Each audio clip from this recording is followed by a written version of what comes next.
നിങ്ങൾ വാത്മീകിയെ കുറിച്ച് കേട്ടിട്ടില്ലേ? രത്നാകരൻ. ഗംഭീര സംഗതിയാണ്.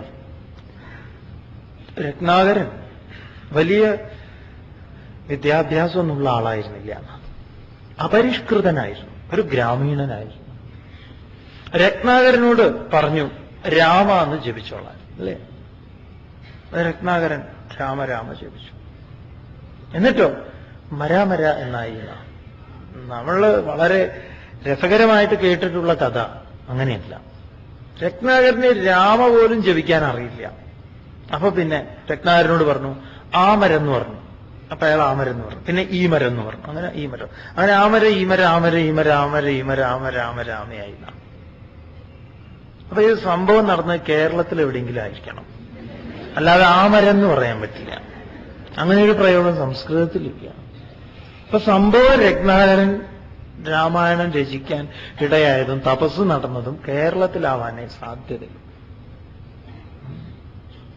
ഈ കഥ ചമയ്ക്കുന്നവര് പലപ്പോഴും കാര്യം കാണാതെ പോകുന്നുണ്ട്. അതിലേ ഉള്ളൂ വിഷമം. ആമര ഈമര എന്ന് പറയാൻ അങ്ങനെ ഒരു സംഭവം ഇല്ലാത്തതായിരിക്കാം. മരം എന്നത് മലയാളം, സംസ്കൃതത്തിൽ വൃക്ഷം എന്ന് തന്നെയാണ്. അത് വളരെ നന്നായി ശ്രദ്ധയോടുകൂടി മനസ്സിലാക്കണം. രാമ എന്ന ശബ്ദം ആര് ജപിച്ചാലും മര എന്നായിത്തീരും. നിങ്ങൾ പരിശ്രമിച്ചോളൂ ഇന്ന് തന്നെ വീട്ടിൽ പോയിട്ട്. ആര് ജപിച്ചാലും, അതേത് പോസ്റ്റ് ഗ്രാജുവേഷൻ അക്കാദമിക്കായിട്ട് ഇവിടെ കിട്ടാവുന്ന ഏറ്റവും വലിയ ഡിഗ്രി മേടിച്ചവൻ ജപിച്ചു കഴിഞ്ഞാലും രാമ എന്ന ജപം മര എന്നാവും. അത് അവന്റെ വിദ്യാഭ്യാസത്തിന്റെ കുഴപ്പമല്ല. രത്നാകരൻ എന്ന വാത്മീകി, രത്നാകരൻ തന്നെ പേരുകൊണ്ട്, രത്നാകരൻ മന്ത്രത്തെ ഉരുക്കഴിക്കുന്നതിൽ ആ സമയത്ത്, ആ മന്ത്രം ഉരുക്കഴിക്കുന്ന വേളയിൽ രത്നാകരൻ അതിന്റെ മുഴുവൻ സാധ്യതയെ ആവിഷ്കരിച്ചവനാണ്. മുഴുവൻ സാധ്യതയെ. രാമ, രാ എന്ന് പറഞ്ഞാൽ അഗ്നി, അഗ്നിയാണ് ബീജാക്ഷരം. അഗ്നിയെ വഹിക്കുന്നു ര എന്നത്. അപ്പൊ അതിനൊരു പ്രാസമുണ്ട്, ഒരു താളമുണ്ട്. ഈ നമ്മുടെ ശബ്ദങ്ങളെല്ലാം സ്വരം ആണ്. സംസ്കൃത ഭാഷ സ്വരശാസ്ത്രമാണത്. അത് ഭാഷാശാസ്ത്രമല്ല, സ്വരശാസ്ത്രം. അതുകൊണ്ട് വേദത്തില് ഉദാത്തം, അനുദാത്തം, സ്വരിതം, പ്ലുതം എന്നൊക്കെ പറയും. ചില ശബ്ദങ്ങൾക്കൊന്നും അർത്ഥമൊന്നും ഉണ്ടാവില്ല. ഹാ ഹൂ ഹാ ഹൂ ഹാ, അഹമന്നമഹമന്നമഹമന്നാദോ ഹമന്നാദോ ഹമന്നാദ, അഹമസ്മി പ്രജാ ഹൃദാസ്യ എന്നൊക്കെ പറഞ്ഞുകൊണ്ട് ഇത് കേൾക്കുമ്പോൾ വിചാരിക്കും മട്ടാന്ന് വിചാരിക്കില്ല. പക്ഷെ ഇതിലൊരു എവിടെയോ നമ്മളെ കൊണ്ടുപോകും. ഹാ ഹൂ ആ, വേദത്തിന്റെ സാമഗാനമാണ്. അത് ശരിക്ക് കേൾക്കണം. സ്വാമിക്ക് അതിന്റെ മുഴുവൻ പിച്ചിലേക്ക് അതിനൊരു മാത്രയൊക്കെ ഉണ്ട്. ഇത്ര മാത്രയിൽ നിന്ന് താഴേക്ക് വന്ന് മുകളിലേക്ക് തിരമാല പോലെ അതങ്ങനെ നമ്മളെ കൊണ്ടുപോകും. അപ്പൊ ഈ രാ എന്നുള്ളതിന് ഒരു ഉച്ചയുണ്ട്, മാ എന്നത് താഴേണ്ടതാണ്. അല്ലാതെ അപ്പൊ അത് ഉച്ചരിക്കുമ്പം അത് ഉച്ചാരണത്തിൽ മാറ്റം വന്നു കഴിഞ്ഞാൽ നിങ്ങൾക്ക് രാമയിൽ തന്നെ നിൽക്കാം. സ്വാമി പറഞ്ഞുതരാം. രാമയിൽ തന്നെ നിൽക്കുന്നവൻ അപരിഷ്കൃതനാണ്. അതിനെന്തു വേണം? രാ എന്നത് വളരെ താഴ്ത്തിയിട്ടും മായ്ക്ക് ഊന്നൽ നൽകണം. രാമ രാമ രാമ രാമ രാമ രാമ, ഇങ്ങനൊരു മസിൽ പിടിച്ച് നിങ്ങൾക്ക് ഈ മന്ത്രം ചൊല്ലാം. നിങ്ങളുടെ ഒറ്റ ശ്രദ്ധ എന്താ? നാമം മറയരുത് എന്നുള്ളതാ. രാ എന്നത് എന്താ പറയാ, ശൃംഗവും, മാ എന്നത് അതിന്റെ താഴ്വാരവുമായാൽ അത് മറയും. മറയാതിരിക്കാൻ പറ്റില്ല. എപ്പോഴാണോ ഇത് മറയുന്നത്, കീഴ്മേൽ മറയുന്നത്, അവിടെ അഹങ്കാരത്തിന്റെ മറച്ചിലുമാണ്. അതൊരു ഗംഭീര സംഭവമായിരുന്നു. അതാണ് വാത്മീകി ആവിഷ്കരിക്കുന്നത്. അല്ലാതെ അങ്ങോട്ട് ഒന്നും അറിയാതെ രാമ രാമ പറഞ്ഞപ്പോ മരാമരാന്നായി. എന്തെങ്കിലും പറയുന്നതിന് കുറച്ചെങ്കിലും എന്തെങ്കിലും, ഇത് മനസ്സിലാക്കുന്നതിനും വേണം കേട്ടോ കുറച്ചെന്തെങ്കിലുമൊക്കെ. ഇല്ലാതെ ഇതൊക്കെ ഇങ്ങനെ മനസ്സിലാക്കിയിട്ട് നമ്മളും അത് ശരി, അതങ്ങനെയെങ്കിലും ഇങ്ങനെ. അപ്പൊ ഇതിന്റെ ഒരു താളമുണ്ട്, അതിൻ്റെതായിട്ടുള്ള ഒരു എന്താ ഉദാത്ത അനുദാത്ത സ്വരിത പ്ലുത. അതിന് വരെ ഓം അതെ അങ്ങനെ അച്ഛൻ ചോദിക്കുക, എടാ ഗായത്രി ജപിച്ചു. ഗായത്രി ഇടയ്ക്ക് ഈ നൂല് ശരി തന്നെയല്ലേ നോക്കും. എന്നിട്ട് ഇതിലിങ്ങനെ എണ്ണം പിടിക്കുക. ഒരു കല്ല് ഒരു 108ആയ ഒരു കല്ല് എടുത്തു വെച്ചു. പിന്നെ കല്ല് ഇവിടെ പോയി, ഒരു കല്ല് അവിടെ എവിടെ ഉരുണ്ട് വീണു.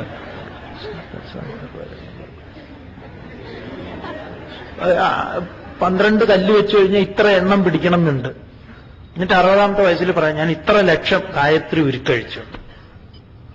കല്ല് വെച്ച് കണക്കൊന്നും എടുക്കണ്ട. ഒരു കണക്കെടുക്കാൻ ആരാ ഉള്ളത്? നിങ്ങൾ ആരാ ഈ കണക്ക്? നിങ്ങളൊരു ഓഡിറ്റർ എടുത്ത് കൊണ്ടുപോയിട്ട് ഈ കണക്ക് CA-കാരനല്ല അങ്ങോട്ട് നമ്മൾ ആദ്യം പറഞ്ഞല്ലോ. അതുകൊണ്ട് ദയവീത് അതൊക്കെ വിടും. മന്ത്രങ്ങൾ ഏതെങ്കിലും ഒരു മന്ത്രം തന്നെ ധാരാളം. ആ നാമത്തിലൂടെ ആ നാമമായി തീരണം നമ്മൾ. അതുപോലെ അത് വരുന്നുണ്ട്, അല്ലാതെ സ്വാമി ഇതിനൊന്നും എതിരല്ല. ഇപ്പൊ കാണുന്നതിലൊക്കെ നമുക്ക് ഒരു താല്പര്യമില്ല. ഇപ്പൊ ഈ ചെയ്യുന്ന ഇതൊക്കെ ഉണ്ടല്ലോ, ആ സമയത്തിൽ പറയാന്ന് പറയാം. അതുകൊണ്ട് മന്മയന്മാർ, എന്റെ രൂപത്തെ തന്നെ പ്രാപിക്കുന്നത്. ഞാൻ വാക്കാണ്, നാമമാണ്. രാമനായും കൃഷ്ണനായും ഒക്കെ ഞാനായിത്തീരും. പിന്നെ ഞാൻ മാത്രമാണ് എന്ന് പറയാം. ആര്? ഭഗവാൻ. ആ നാമവും നാമിയും ഒന്നാം വേളയിൽ.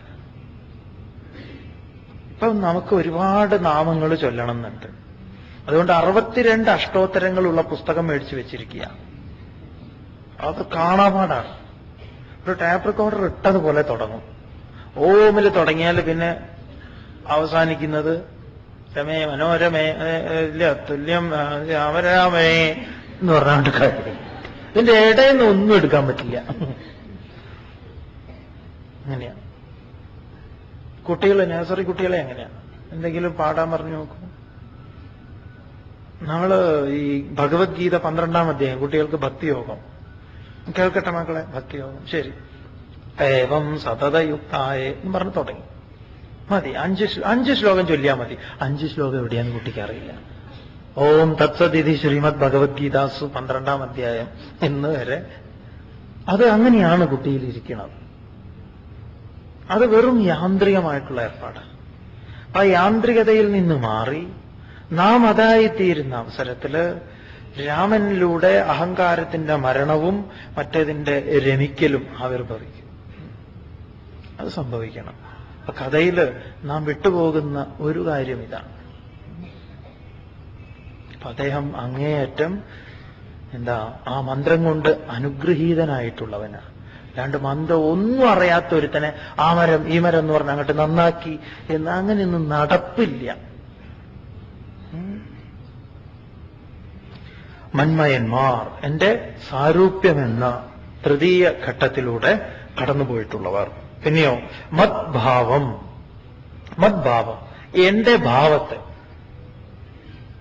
എന്റെ ഭാവത്തെ പ്രാപിച്ചിട്ടുള്ളവർ. അതിനെയാണ് സായൂജ്യം എന്ന് പറയുക. 4ാമത്തെ മോക്ഷം, സായൂജ്യത്തെ പ്രാപിച്ചിട്ടുള്ളത്. ഇതൊക്കെ നാമം കൊണ്ടോ രൂപം കൊണ്ടോ ഒക്കെ ആവാം. രൂപത്തിൽ ഭഗവാനെ ധ്യാനിക്കുമ്പോഴും ഇതുപോലെയാണ് സംഭവിക്കുന്നത്. എല്ലാ രൂപങ്ങളും മാറി അരൂപിയാവും നമ്മൾ രൂപത്തിലൂടെ. വിഗ്രഹം എന്ന് പറയുന്നത് തന്നെ അതാണല്ലോ, വിശേഷേണ തത്വത്തെ ഗ്രഹിപ്പിക്കുന്നത്. വിശേഷേണ തത്വഗ്രാഹയതേ ഇതി വിഗ്രഹ. തത്വഗ്രഹണത്തിന് സമർത്ഥമായിട്ടുള്ളത്, യോഗ്യമായിട്ടുള്ളത്. തുടർന്ന് ഭഗവാൻ പറയുന്നു, യേ യഥാ മാം പ്രപദ്യന്തെ താം തഥൈവ ഭജാമ്യഹം മമ വർത്മാനുവർത്തന്തെ മനുഷ്യാഃ പാർത്ഥ സർവശഃ. ഇപ്പൊ കഴിഞ്ഞ ശ്ലോകം എന്താണ് ഭഗവാൻ പറഞ്ഞത് എന്ന് പറഞ്ഞാൽ, ഈ 4 മോക്ഷവും അറിയുക എന്നത് പരിണമിക്കലാണ്. ഭഗവാനെ അറിയുക എന്നത് എന്റെ പരിണാമമാണ്. മനസ്സിലാവുന്നുണ്ടല്ലോ? അല്ലാതെ ഈ ശ്ലോകങ്ങളൊക്കെ എന്തിനു വേണ്ടിയിട്ടാ? ശ്ലോകം കാണാപ്പാടാക്കാനല്ല, എന്നിലൊരു പരിണാമം. അതെങ്ങനെയുള്ള പരിണാമ എന്ന് ചോദിച്ചാലോ, അതൊന്നും അറിയില്ല. നേരത്തെ കഥ ഓർക്കുക, അതൊന്നും എനിക്കറിയില്ല എന്ന് പറയും. ഇപ്പൊ ഞാൻ സന്തോഷവാനാണ്. വെറുതെ ഉണ്ടാക്കി പറയൂത്. ഞാനിപ്പോ സ്വാമി, എനിക്കിപ്പോ പ്രശ്നങ്ങളൊന്നുമില്ല. പിന്നെ ചെറിയ 1-2 പ്രശ്നങ്ങളുണ്ട്. അപ്പൊ പരിണമിപ്പിക്കാൻ, പൂർണ്ണമായിട്ടുള്ള പരിണാമത്തിന്റെ സാധ്യതകൾ, അതിന്റെ സങ്കേതങ്ങൾ 4 കാണിച്ചു. തുടർന്ന് പറയണു, യേ യഥാ മാം പ്രപദ്യന്തെ താം തദൈവ ഭജാമി അഹം മമ വർത്തമ അനുവർത്തന്തെ മനുഷ്യ പാർത്ഥ സർവശഃ. എവിടെയും കേട്ടതായിട്ട് ഓർക്കുന്നുണ്ടോ? 3-ാം അധ്യായത്തില് 23-ാമത്തെ ശ്ലോകം ഇത് ഈ അവസാനത്തെ 2 വരി വരുന്നു. മമ വർത്തമാനുവർത്തന്തെ മനുഷ്യ പാർത്ഥ സർവശഃ. ഇല്ലേ? നിങ്ങളുടെ അതിൽ 3-ാം അധ്യായം ഉണ്ടോ പുസ്തകം? ഇന്ന് നോക്കി നോക്കൂ, 23-ാമത്തെ ശ്ലോകത്തിന്റെ അവസാന വരി അതല്ലേ എന്ന്. നാളെ ചോദിക്കരുത് സ്വാമി ഏതായിരുന്നു എന്ന്. 3-ാം അധ്യായം 23-ാമത്തെ ശ്ലോകം അല്ലേ? ശരിയല്ലേ? അപ്പൊ ഭഗവത്ഗീതയില് ക്വിസ് കോമ്പറ്റീഷനിൽ നിങ്ങൾ പങ്കെടുക്കുന്നുണ്ടെങ്കിൽ അവർ ചോദിക്കും, മമ വർത്തമാനുവർത്തന്തെ മനുഷ്യ പാർത്ഥ സർവശഃ എവിടെയൊക്കെ വരുന്നു എന്ന്. അപ്പൊ നിങ്ങൾക്ക് പറയാം എന്താണ് 3-ാം അധ്യായത്തില് 23-ാമത്തെ ശ്ലോകവും അതുപോലെ 4-ാം അധ്യായത്തില് 11-ാമത്തെ ശ്ലോകത്തിലുണ്ട്. അപ്പൊ നിങ്ങൾക്കൊരു സമ്മാനം കിട്ടും. ശരി. യേ യഥാ മാം പ്രപദ്യന്തെ, യേ ആരൊക്കെയാണോ, യഥാ ഇപ്രകാരം, മാം എന്നെ, പ്രപദ്യന്തെ ആശ്രയിക്കുന്നത്, പ്രാപിക്കുന്നത്, താൻ അവരെ, തഥാ ഏവ അപ്രകാരം തന്നെ, അഹം ഭജാമി ഞാൻ അനുഗ്രഹിക്കുന്നു. അപ്പൊ എങ്ങനെയാണ് നാം ഈശ്വരനെ സമീപിക്കുന്നത്? ആ പ്രകാരത്തിൽ ഭഗവാൻ നമ്മെ അനുഗ്രഹിക്കും. ഇതാണ് ഭഗവാന്റെ രീതി. അതുകൊണ്ട് നിങ്ങൾ ഈ ഭഗവാനോട് കഷ്ടപ്പാട് ചോദിക്കരുത്. അഥവാ ചോദിക്കുകയാണെങ്കിൽ കുന്തിദേവി ചോദിച്ചതുപോലെ ചോദിക്കണം. അപ്പം ഇപ്പോഴൊക്കെ അപ്പൊ നമുക്ക് കിട്ടിയത് എന്താണ്? എല്ലാം ചോദിച്ചു മേടിച്ചിട്ടുള്ളതാണ്, ഒന്നൊഴിയാതെ. അപ്പൊ എന്നെ ഭജിക്കുന്നവർക്ക് വേണ്ടത് എന്താണോ അവരാ രീതിയിൽ എന്നെ ഭജിക്കുന്നു, ഞാൻ ആ രീതിയിൽ അവരെ അനുഗ്രഹിക്കുന്നു, ഞാൻ അവർക്ക് ആ വിധത്തിൽ ഫലം പ്രദാനം ചെയ്യുന്നു. അപ്പൊ ഇതിൽ പലതുണ്ട്. അപ്പൊ ഈശ്വരനെ, അപ്പൊ ഇവിടെ നോക്കെ നമുക്ക് കാര്യം പിടികിട്ടണം. അപ്പൊ ഈശ്വരനെ നിങ്ങൾക്ക് ധനപരമായി, ധനത്തിന്റെ അതാണല്ലോ പല സ്തോത്രങ്ങളുടെയും അവസാനം ഫലശ്രുതി ഉണ്ടാവും. ഫലശ്രുതിയിൽ പറയും, പുത്രാർത്ഥി ലഭതേ പുത്രാൻ, ധനാർത്ഥി ലഭതേ ധനം, വിദ്യാർത്ഥി ലഭതേ വിദ്യാം. ഇല്ലേ? മോക്ഷാർത്ഥി മോക്ഷമാപ്നുയാത്. മോക്ഷാർത്ഥിക്ക് വേണ്ടത് മോക്ഷത്തെ കിട്ടും, പുത്രന് വേണ്ടവന് പുത്രനെ കിട്ടും, വിദ്യ വേണ്ടവന് വിദ്യ കിട്ടും, ധനം വേണ്ടവന് ധനം കിട്ടും. അപ്പൊ എന്താണ് എനിക്ക് ആവശ്യം? അത് കിട്ടും. അപ്പൊ ധനത്തിന് വേണ്ടിയിട്ട് ധനചക്രം, അങ്ങനെ ചക്രമുണ്ട് ഇല്ലേ? ആ ചക്രം വീട്ടിൽ വെക്കാം. ദൃഷ്ടി പറ്റാതിരിക്കാൻ ദൃഷ്ടി ഗണപതിയുണ്ട്, അപ്പൊ അത് കൊണ്ടുവയ്ക്കാം. അപ്പൊ ഇതൊക്കെയാണ് എനിക്ക് വേണ്ടത്. ഭഗവാൻ എന്നെ എങ്ങനെയാ നോക്കേണ്ടത്? ഭഗവാനെ എനിക്കും എന്റെ കുട്ടികൾക്കും അസുഖമൊന്നുമില്ലാതെ ഈ വീടിനെയൊക്കെ കാത്തു സൂക്ഷിക്കണം. അതിന് ഇവിടെ ഇരിക്കട്ടെ, നീ നോക്കിക്കോളണം ഇവിടെ വരുന്ന എല്ലാവരും. പിന്നെ കണ്ണു പറ്റരുത് ആരുടെയും. അതുകൊണ്ട് വല്ല കണ്ണും പറ്റുകയാണെങ്കിൽ അങ്ങയിൽ പറ്റിക്കോട്ടെ. അതുകൊണ്ട് അങ്ങനെ ഭഗവാനെ അങ്ങനെ ഉപയോഗിക്കുന്നു നമ്മൾ. ഓരോരുത്തരും ഓരോ വിധത്തിലാണ്. ചിലരെ സംബന്ധിച്ച് ഭഗവാൻ എന്ന് പറഞ്ഞാൽ ഒരു ബ്രോക്കറാണ്. എന്ത് ബ്രോക്കർ? വിവാഹ ദല്ലാളൻ.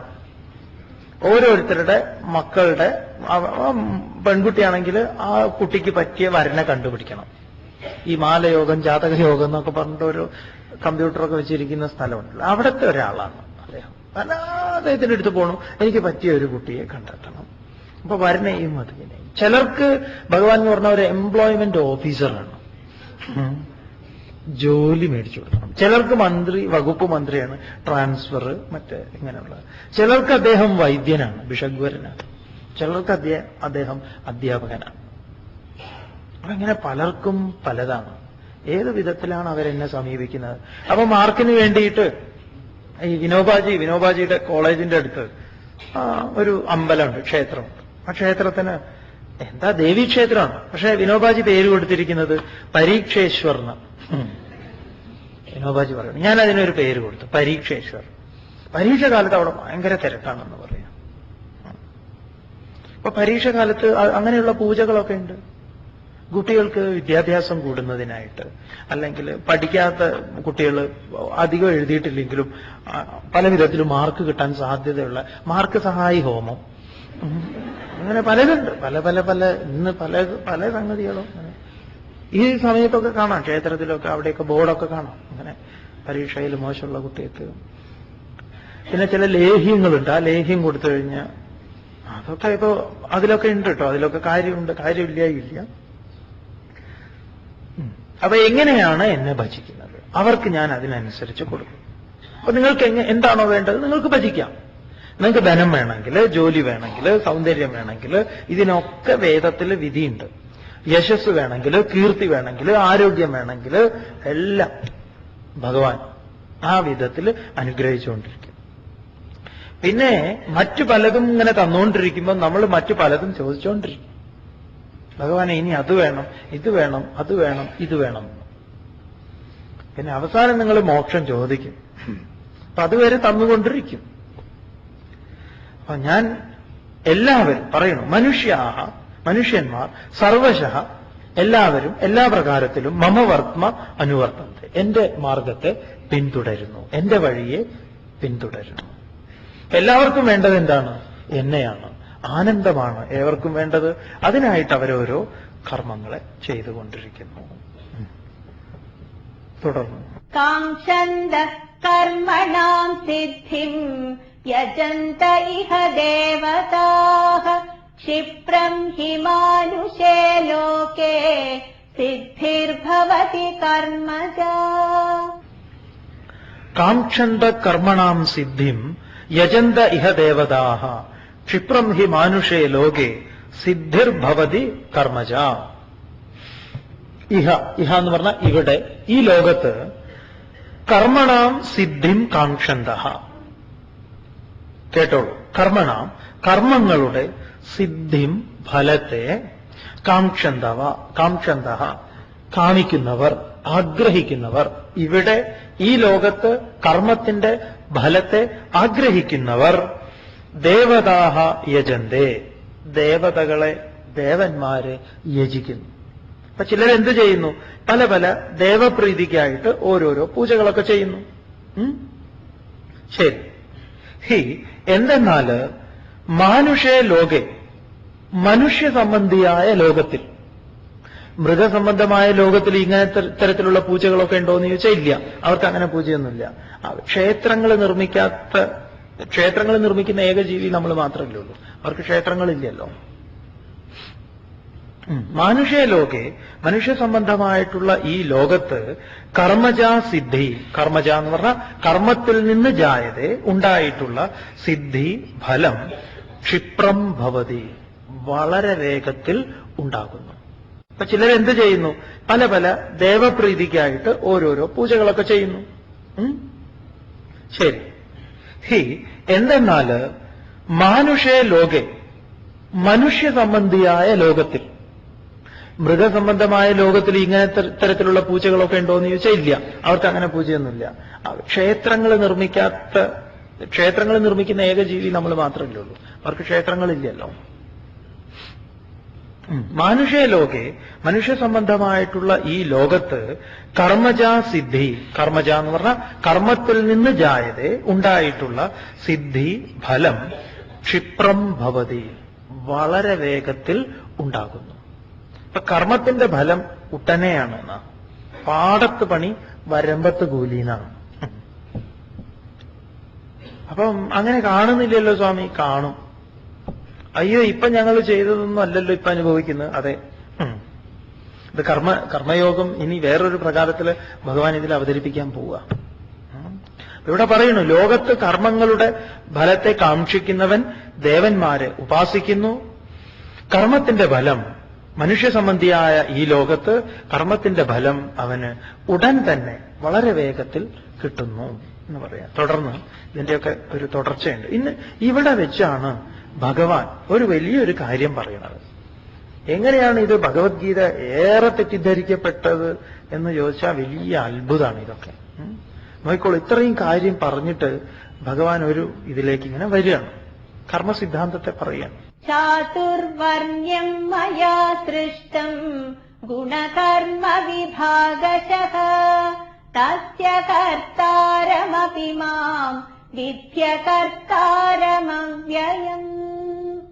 ഭഗവത്ഗീതയിൽ ഏറെ വിവാദങ്ങൾ സൃഷ്ടിച്ചിട്ടുള്ള ശ്ലോകം.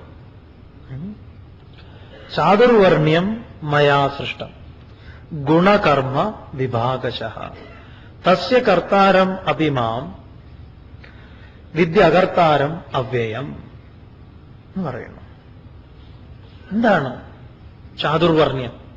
ബ്രാഹ്മണൻ, ക്ഷത്രിയൻ, വൈശ്യൻ, ശൂദ്രൻ. ഇങ്ങനെ ബ്രാഹ്മണനെയും ക്ഷത്രിയനെയും വൈശ്യനെയും ശൂദ്രനെയും ഞാൻ സൃഷ്ടിച്ചു.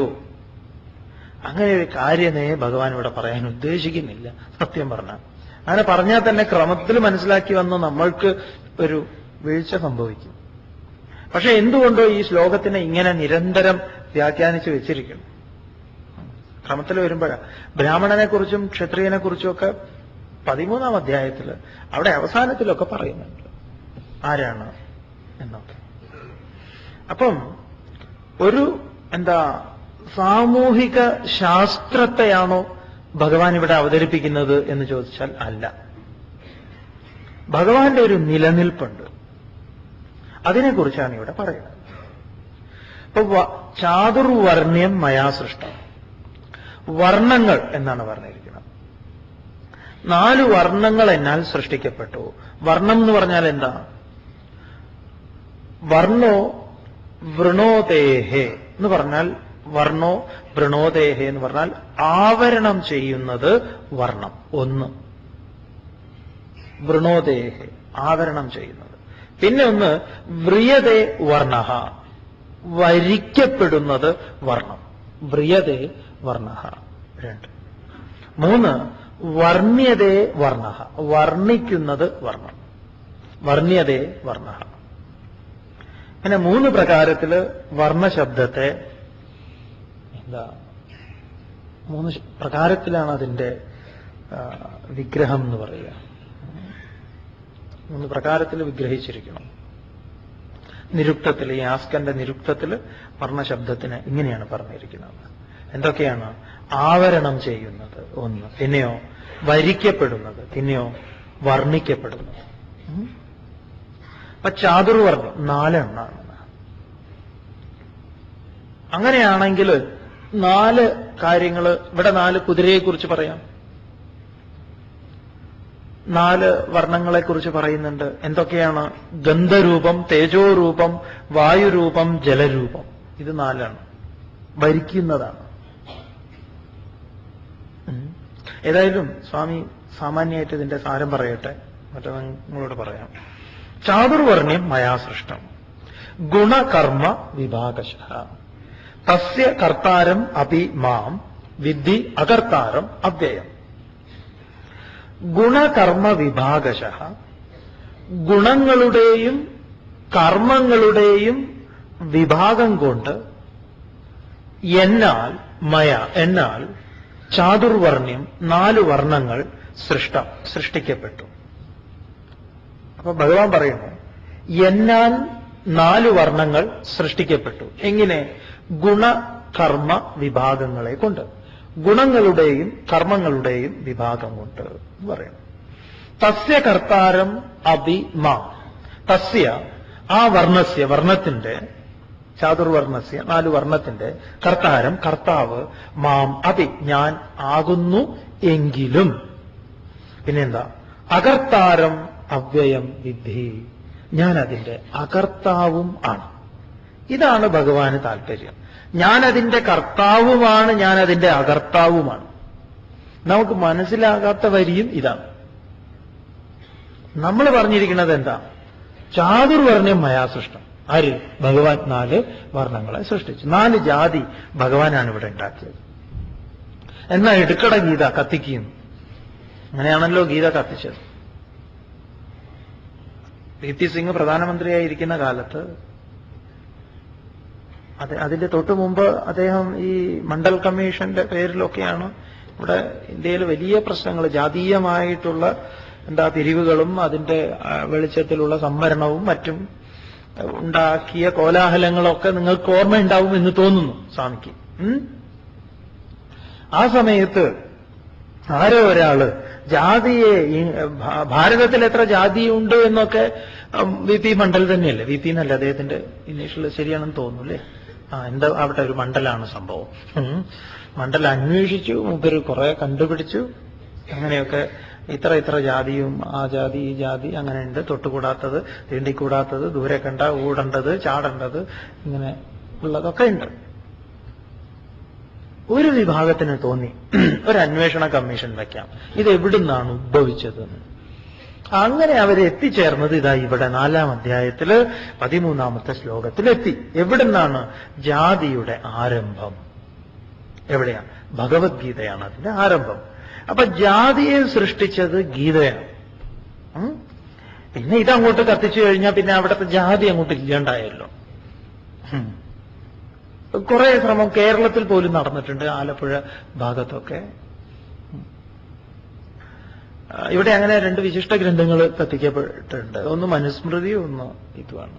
അത് ഇടയ്ക്കിടയ്ക്ക് ഓരോരുത്തർക്ക് ഇങ്ങനെ തോന്നും. ശരി, ഭഗവാൻ ഇവിടെ വ്യാസർക്ക് ഇവിടെ ഈ ഒരു സാമൂഹിക വ്യവസ്ഥിതിയെക്കുറിച്ച് പറയാൻ ആണ് ഉദ്ദേശമെങ്കിൽ പറയാമായിരുന്നു ചാതുർവർണ്ണ്യം മയാ സൃഷ്ടം ജന്മകർമ്മ വിഭാഗശഃ എന്ന്. ജന്മത്തിലൂടെ കർമ്മത്തിലൂടെ 4 വർണ്ണങ്ങൾ എന്നാൽ സൃഷ്ടിക്കപ്പെട്ടു എന്ന്. അദ്ദേഹത്തിന് സംസ്കൃതമൊക്കെ അറിയുന്ന ആളാണ്. പിന്നെ പ്രാസം പോവാതെ പറയാനും അറിയാം. എന്താണോ പറയേണ്ടത് അത് വലിയ ബുദ്ധിമുട്ടൊന്നും കൂടാതെ അദ്ദേഹത്തിന് അവതരിപ്പിക്കാൻ കഴിയും. ഇവിടെ നമ്മുടെ ശ്രദ്ധ മുഴുവൻ വരേണ്ടുന്നത് ഞാൻ അതിന്റെ കർത്താവുമാണ്, ഞാൻ അതിന്റെ അകർത്താവുമാണ് എന്നാണ്. അപ്പൊ ഭഗവാൻ ഒരു കാര്യത്തിന്റെ കർത്താവും അകർത്താവുമായി നിലകൊണ്ട് ഈ വർണ്ണങ്ങളെക്കുറിച്ച് പറയുമ്പോൾ ആ വർണ്ണം എന്താണ്? ഇത് വളരെ വളരെ ആലോചിക്കേണ്ടുന്ന ശ്ലോകമാണ്. പക്ഷേ എന്തുകൊണ്ടോ നമ്മുടെ മനസ്സിൽ ഈ ബ്രാഹ്മണ ക്ഷത്രിയ വൈശ്യ ശൂദ്ര ഭാവങ്ങള് തള്ളി നിൽക്കുന്നത് കാരണം ഈ ശ്ലോകത്തിന്റെ അന്തരാർത്ഥം പിടികിട്ടാൻ കുറച്ച് വിഷമാണ്. സ്വാമിക്ക് നന്നേ പ്രയത്നിക്കേണ്ടി വരും. വരുന്ന ഒരു ദിവസം കൂടെ ഇതിനു വേണ്ടി ചെലവഴിക്കാം എന്ന് വിചാരിക്കണം. ഇപ്പൊ ഉള്ള കുറച്ച് സമയവും അപ്പൊ അത് നമ്മുടെ ഉള്ളില് വളരെ ആഴത്തിൽ വേരോടിയിട്ടുണ്ട്. പക്ഷെ ഇതുവരെ നിങ്ങൾ ഈ കേട്ടതും അതിന്റെ വെളിച്ചത്തിൽ ഇതിന് സമാനമായ ഒരു ചിന്ത നമുക്ക് തോന്നിയിട്ടുള്ളത് ദക്ഷിണാമൂർത്തി സ്തോത്രത്തിലാണ്. നാനാഛിദ്രഘടോദരസ്ഥിതമഃ ദീപപ്രഭാഭാസ്വരം ജ്ഞാനം യസ്യതു ചക്ഷുരാദികരണ ദ്വാരാ ബഹിസ്പന്ദതേ ജാനാമീതി തമേവ ഭാന്തമനുഭാതി ഏതത് സമസ്തം ജഗത്. പറയുന്നു, ഒരു മൺകുടം നാനാഛിദ്രഘടോദരസ്ഥിതമഃ ദീപപ്രഭാ ഭാസ്വരം, അനേക ദ്വാരങ്ങളുള്ള ഒരു മൺകുടത്തിനകത്ത് ഒരു ചിരാത് കത്തിച്ചു വെച്ചിട്ടുണ്ട്. ആ ചിരാതിന്റെ പ്രകാശം ദ്വാരങ്ങളിലൂടെ പുറത്തേക്ക് വരുന്നു. ആ ദ്വാരങ്ങൾ ഏതൊക്കെയാണ് എന്ന് ചോദിച്ചാൽ ചക്ഷുരാദികരണ ദ്വാരാ ബഹിസ്പന്ദതേ, കണ്ണ്, മൂക്ക്, നാക്ക്, ത്വക്ക് ഇത്യാദികളിലൂടെ ബാഹ്യമായി പ്രകടമാകുന്നു. അങ്ങനെയുള്ള 4 വർണ്ണങ്ങളുണ്ട് ഇവിടെ. എന്താണ്? ഗന്ധരൂപം, തേജോരൂപം, വായുരൂപം, ജലരൂപം. അതായത് കണ്ണിലൂടെ വരുന്ന സമയത്ത് അത് കാഴ്ചയായി ഭവിക്കുന്നു, കാതിലൂടെ വരുന്ന സമയത്ത് കേൾവിയായി ഭവിക്കുന്നു, മൂക്കിലൂടെ വരുന്ന സമയത്ത് ഗന്ധമായി ഭവിക്കുന്നു. ഈ 4ഉം വൈവിധ്യമാർന്നതാണ്. 4ഉം എന്റെ സാന്നിധ്യത്തിലുള്ളതാണ്. പക്ഷേ അത് അതിന്റെ ഗുണത്തിനും കർമ്മത്തിനും അനുസരിച്ച എനിക്കതിൽ പങ്കില്ല. ഞാൻ ഗന്ധമാണോ? അല്ല. എന്നെക്കുറിച്ചാണ് ഭഗവാൻ പറയുന്നത്. ഇത്ര നേരവും പറഞ്ഞുകൊണ്ടിരുന്നത് അതാ. എന്നെ ഏതൊക്കെ രൂപത്തിൽ പ്രാപിക്കാം എന്നൊക്കെ പറഞ്ഞു കഴിഞ്ഞിട്ട് ഈ ചാതുർവർണ്ണ്യം ബ്രാഹ്മണ ക്ഷത്രിയനെ പറയുമ്പോൾ നിങ്ങൾക്ക് വട്ടുപിടിക്കും ശരിക്കും പറഞ്ഞാൽ. സ്വാമി ആ ലൈനിൽ പറഞ്ഞാൽ ഇതേ നിങ്ങൾക്ക് ആശ്വാസം കിട്ടും. അപ്പൊ ആ ബോധസത്തയുടെ സാന്നിധ്യത്തിൽ, ആ പ്രകാശത്തിൽ, ആ ആത്മചൈതന്യത്തിൽ എന്തുണ്ടാവുന്നു? കണ്ണ് കാണുന്നു, കാത് കേൾക്കുന്നു, ഗന്ധമറിയുന്നു നാസിക. പക്ഷേ ഞാൻ നാസികയാണോ? അല്ല. അത് അതിന്റെ ഗുണത്താൽ, അതിന്റെ കർമ്മത്താൽ അതിനനുസൃതമായിട്ട് അത് പ്രതികരിക്കും. ഇതിന് പിന്നെയുള്ളൊരു നല്ലൊരു ഉദാഹരണം നിങ്ങൾ കണ്ടിട്ടുണ്ടാവും. യുവജനോത്സവത്തിൽ, പഴയ യുവജനോത്സവത്തിൽ, പുതിയ യുവജനോത്സവത്തിൽ, മാറിയ യുവജനോത്സവത്തിൽ ഇത് കാണുന്നത് ഇപ്പൊ കുറവാണ്. അല്ലെങ്കിൽ പഴയ നമ്മുടെ നാടൻ ക്ഷേത്രങ്ങളിലും ചെറിയ ക്ഷേത്രങ്ങളിലൊക്കെ ചെറിയ ചെറിയ പരിപാടികളൊക്കെ ഉത്സവത്തോടനുബന്ധിച്ചൊക്കെ ഉണ്ടാവും. അതിൽ കുട്ടികളുടെ നാടോടി ഗാനങ്ങൾ, നൃത്തനൃത്യങ്ങൾ എന്ന് പറഞ്ഞൊരു പരിപാടി വരുമ്പം ഈ ഒരു സംഭവമുണ്ട്. ഒരു ചക്രം ഇങ്ങനെ വരും, ഒരു വലിയൊരു ചക്രം. ആ ചക്രത്തിൽ ഓരോരോ ദ്വാരങ്ങളുണ്ട്. ആ ദ്വാരത്തിലൊക്കെ ഓരോ വർണ്ണക്കടലാസ് ഒട്ടിച്ചിട്ടുണ്ട്. ഒരു ദ്വാരത്തിൽ നീല ഒട്ടിച്ചു വെച്ചിട്ടുണ്ട്, ഒരു ദ്വാരത്തിൽ മഞ്ഞ ഒട്ടിച്ചു വെച്ചിട്ടുണ്ട്, ഒരു ദ്വാരത്തിൽ ചുവപ്പ് ഒട്ടിച്ചു വെച്ചിട്ടുണ്ട്, ഒരു ദ്വാരത്തിൽ പച്ച ഒട്ടിച്ചു വെച്ചിട്ടുണ്ട്. എന്നിട്ട് അതിന്റെ പിറകിൽ ഒരു ബൾബുണ്ട്. എന്നിട്ട് ഈ സ്റ്റേജിൽ ഇങ്ങനെ എന്താ പറയാ, ഡാൻസ് ഇങ്ങനെ ഇങ്ങനെ മുറുകും അല്ലേ? അത് പലപ്പോഴും എന്താ വേടത്തി മലവേടത്തി എന്നൊക്കെ പറഞ്ഞിട്ട് ഡിങ്കര ഡിങ്കര ഡിങ്കാര എന്നൊക്കെ പറയുമ്പോ ഇതിങ്ങനെ കറക്കി കൊടുക്കും. അപ്പൊ കുറവനും കുറത്തിയൊക്കെ ആയിട്ട് അങ്ങനെ ഒരു കോർണറിൽ പോകുന്ന സമയത്ത് ഒരു പച്ച, പിന്നെ ഇങ്ങനെ അവരിങ്ങനെ ഓടുമ്പോ ഇതിങ്ങനെ കറങ്ങും. അപ്പോഴാണ് ഇപ്പുറം നിന്നിട്ട് ബൾബ് ഉവാച ചാതുർവർണ്ണ്യം മയാ സൃഷ്ടം ഗുണകർമ്മ വിഭാഗശഃ തസ്യ കർത്താരമഭിമാം തസ്യ അകർത്താരം മാം വിദ്ധി. ചാതുർവർണ്ണ്യം മയാ സൃഷ്ടം, ബൾബിന് പറയാം, എന്നാൽ ഞാൻ 4 വർണ്ണങ്ങളെ സൃഷ്ടിച്ചു. എങ്ങനെയാണ് അത് സൃഷ്ടിച്ചത്? ഗുണകർമ്മ വിഭാഗശഃ.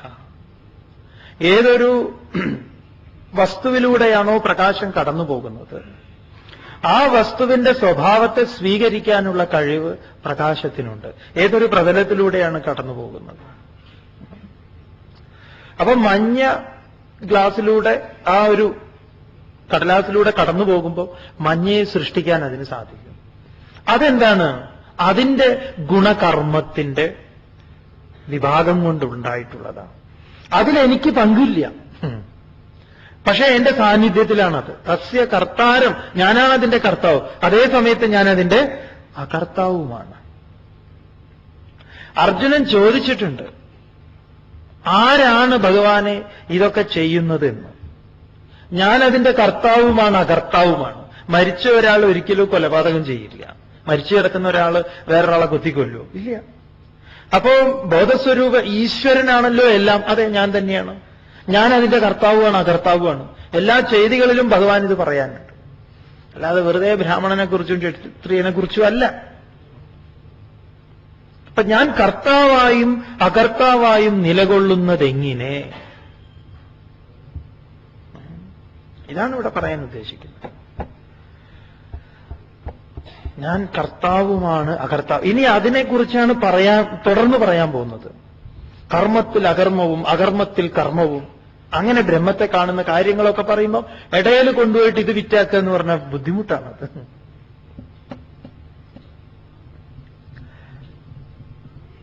ഇനിയിപ്പം നമുക്ക് വേണമെങ്കിൽ ഇതിൽ പല വ്യാഖ്യാനങ്ങളും ഈ ശ്ലോകത്തിനെ ന്യായീകരിക്കാനായിക്കൊണ്ട് കുറെ കാണുന്നുണ്ട്. അതിന്റെയൊന്നും ആവശ്യമില്ല. ഒരു വർഗരഹിത ലോകത്തെ, ഏറ്റവും ഈ ലോകത്തിന്റെ ശാന്തിയെ, ഒരു എന്താ പറയുക, സുസ്ഥിതിയെ ആഗ്രഹിച്ച ആളുകളായിരുന്നു മാർക്സും ഏംഗൽസും ലെനിനും ഒക്കെ.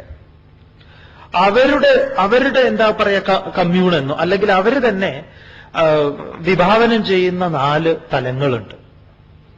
1 ബുദ്ധിജീവികൾ, 2 മിലിറ്ററി പട്ടാളം,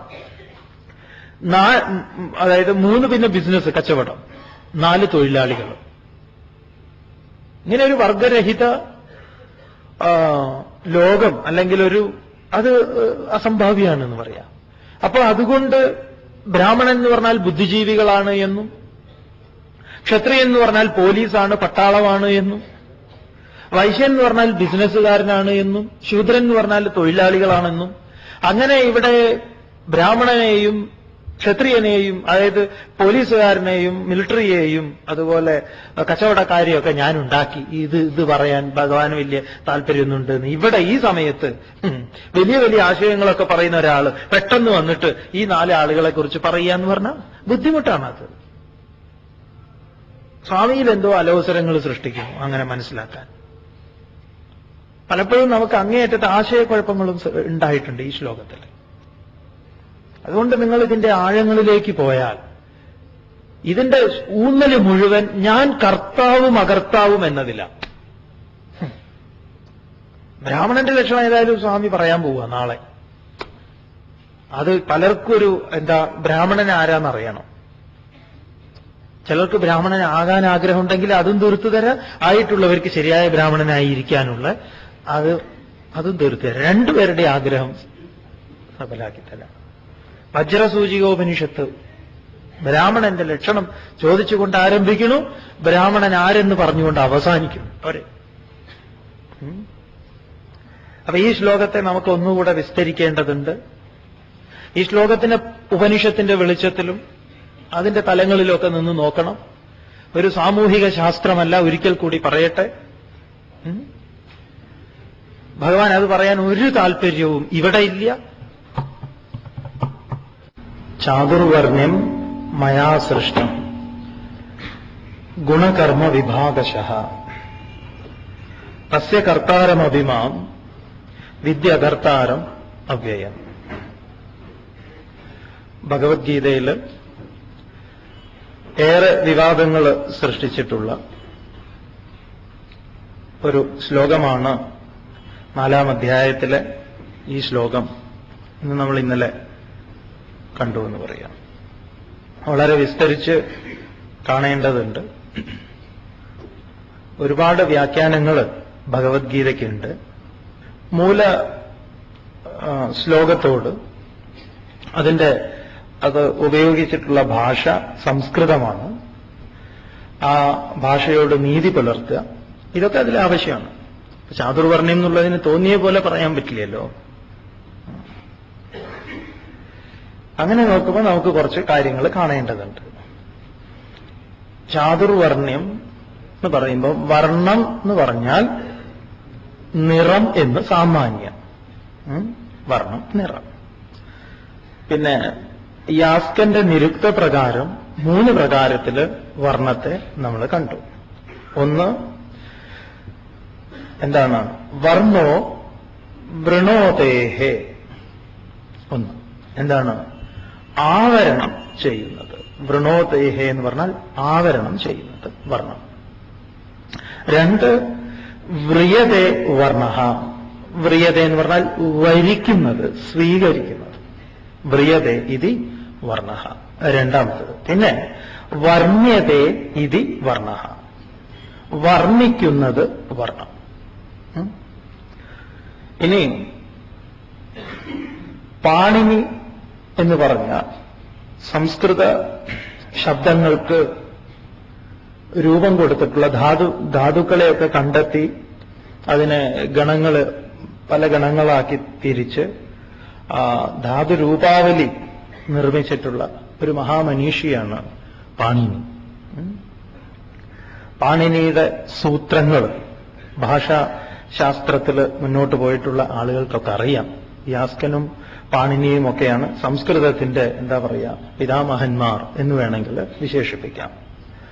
അപ്പൊ പാണിനിയുടെ ധാതു തുടങ്ങുന്നത് ഭൂസത്തായാം എന്ന് പറഞ്ഞുകൊണ്ട് 1ാമത്തെ ധാതു ആരംഭിക്കുകയാണ്. സംസ്കൃതത്തിൽ കാര്യങ്ങൾ നോക്കിക്കാണുന്നവരുടെ അറിവിലേക്ക് വേണ്ടിയിട്ട് സ്വാമി പറയുന്നതാ. അവർ ഇങ്ങനെയൊന്ന് ചിന്തിക്കാനൊക്കെ വേണ്ടിയിട്ട് 1ാമത്തെ ധാതു അപ്പം ഭൂസത്തായാം. 1944 ധാതുക്കളെ പുസ്തക രൂപത്തിൽ കിട്ടാനുണ്ട്. പുസ്തകത്തിൽ 1944 ധാതുക്കളെ ചേർത്തിട്ട് അവസാന ധാതുവായിട്ടുള്ള തുധ് ആവരണേ എന്ന് പറഞ്ഞുകൊണ്ട് 1944 ധാതു അവസാനിക്കുന്നു. അതിൽ സ്വാമി എന്തിനാ ഇങ്ങനെയൊക്കെ പറയുന്നതെന്ന് പറഞ്ഞാൽ അതിന്റെ കൃത്യമായ വിവരണം തരിക നമുക്ക്. അതിൽ 1845, 1846 വർണ്ണ എന്ന ധാതുവിനെ പറഞ്ഞിട്ടുണ്ട് എന്താണ് എന്ന്. 1844ഉം 1845ഉം 1846 രണ്ട് ധാതുക്കളിൽ വർണ്ണ എന്ന് പറഞ്ഞാൽ എന്താണ് എന്ന് പറയുന്നുണ്ട്. എന്താണ് വർണ്ണ എന്ന് പറഞ്ഞാൽ? വർണ്ണ ക്രിയാവിസ്താര ഗുണവചനേഷു.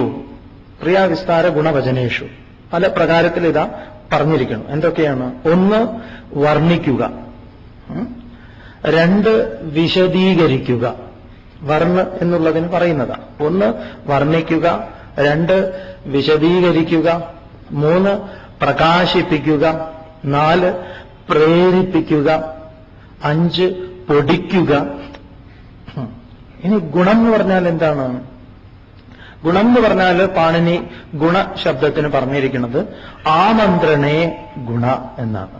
ഗുണ ആമന്ത്രണേ. ആമന്ത്രണേ എന്ന് പറഞ്ഞാൽ ക്ഷണിക്കുക, ഉപദേശിക്കുക, ഗുണനം ചെയ്യുക, പെരുക്കുക. നമ്മൾ സാധാരണ പറയാറുള്ളതാ. മലയാളത്തിൽ ഇതൊക്കെ ഈ ധാതു തന്നെ എടുത്ത് പ്രയോഗിക്കുന്നുണ്ട്. സ്വാമി അവനെ ഒന്ന് ഗുണദോഷിക്കണം എന്ന് പറയും, അല്ലേ? അവനെ ഗുണദോഷിക്കണം എന്ന് പറഞ്ഞാൽ എന്താ സാരമാക്കുന്നത്? അവന് നല്ല നല്ല ഉപദേശങ്ങൾ നൽകണം. അതുകൊണ്ട് ഉപദേശിക്കുക എന്നത് എന്താണ്? ഗുണം എന്നുള്ളതിന് ഉപദേശിക്കില്ല. പിന്നെ അതുപോലെ എന്താണ്? ക്ഷണിക്കുക എന്നുള്ളത് ഗുണധാതുവിൽ വരുന്നു. ക്ഷണിക്കുക. അതുപോലെ ഗുണനം, പെരുക്കുക. ഗുണനം. അപ്പൊ ഈ വഴിയിലൊക്കെ അതിനെ കൊണ്ടുപോയി കഴിഞ്ഞാൽ ഒരുപാട് വഴികളുണ്ട് നമുക്ക് സഞ്ചരിക്കാൻ, ധാതു എടുത്ത് പറഞ്ഞു കഴിഞ്ഞാൽ. അപ്പൊ ഗുണകർമ്മ വിഭാഗശഃ എന്ന് പറയുമ്പം കർമ്മങ്ങളുടെ കർമ്മങ്ങൾക്ക് ഒരുപാട് ഭാവങ്ങളുണ്ട്. അനന്തമാർന്ന ഗുണങ്ങളുടെ, കർമ്മങ്ങളുടെ ഭാവങ്ങൾ മയാസൃഷ്ടം. അങ്ങനെയാണല്ലോ ഈ പ്രപഞ്ചത്തിൽ കാണുന്ന എന്തൊക്കെ വൈവിധ്യമാർന്ന കർമ്മങ്ങളുണ്ടോ. അപ്പൊ നമ്മൾ കർമ്മങ്ങളെ 5 വിധം പഠിച്ചു. ഉത്ക്ഷേപണം, അവക്ഷേപോ, ഗമനം ച പ്രസാരണം, ആകുഞ്ചനം ഇതി പ്രാഹു കർമ്മ പഞ്ചവിധം ബുധാഹ. ഭഗവാൻ പലതും 4 പറഞ്ഞിട്ടുണ്ട് ഭഗവത്ഗീതയിൽ. ഭഗവാൻ ഇഷ്ടപ്പെട്ട നമ്പറാണ് 4.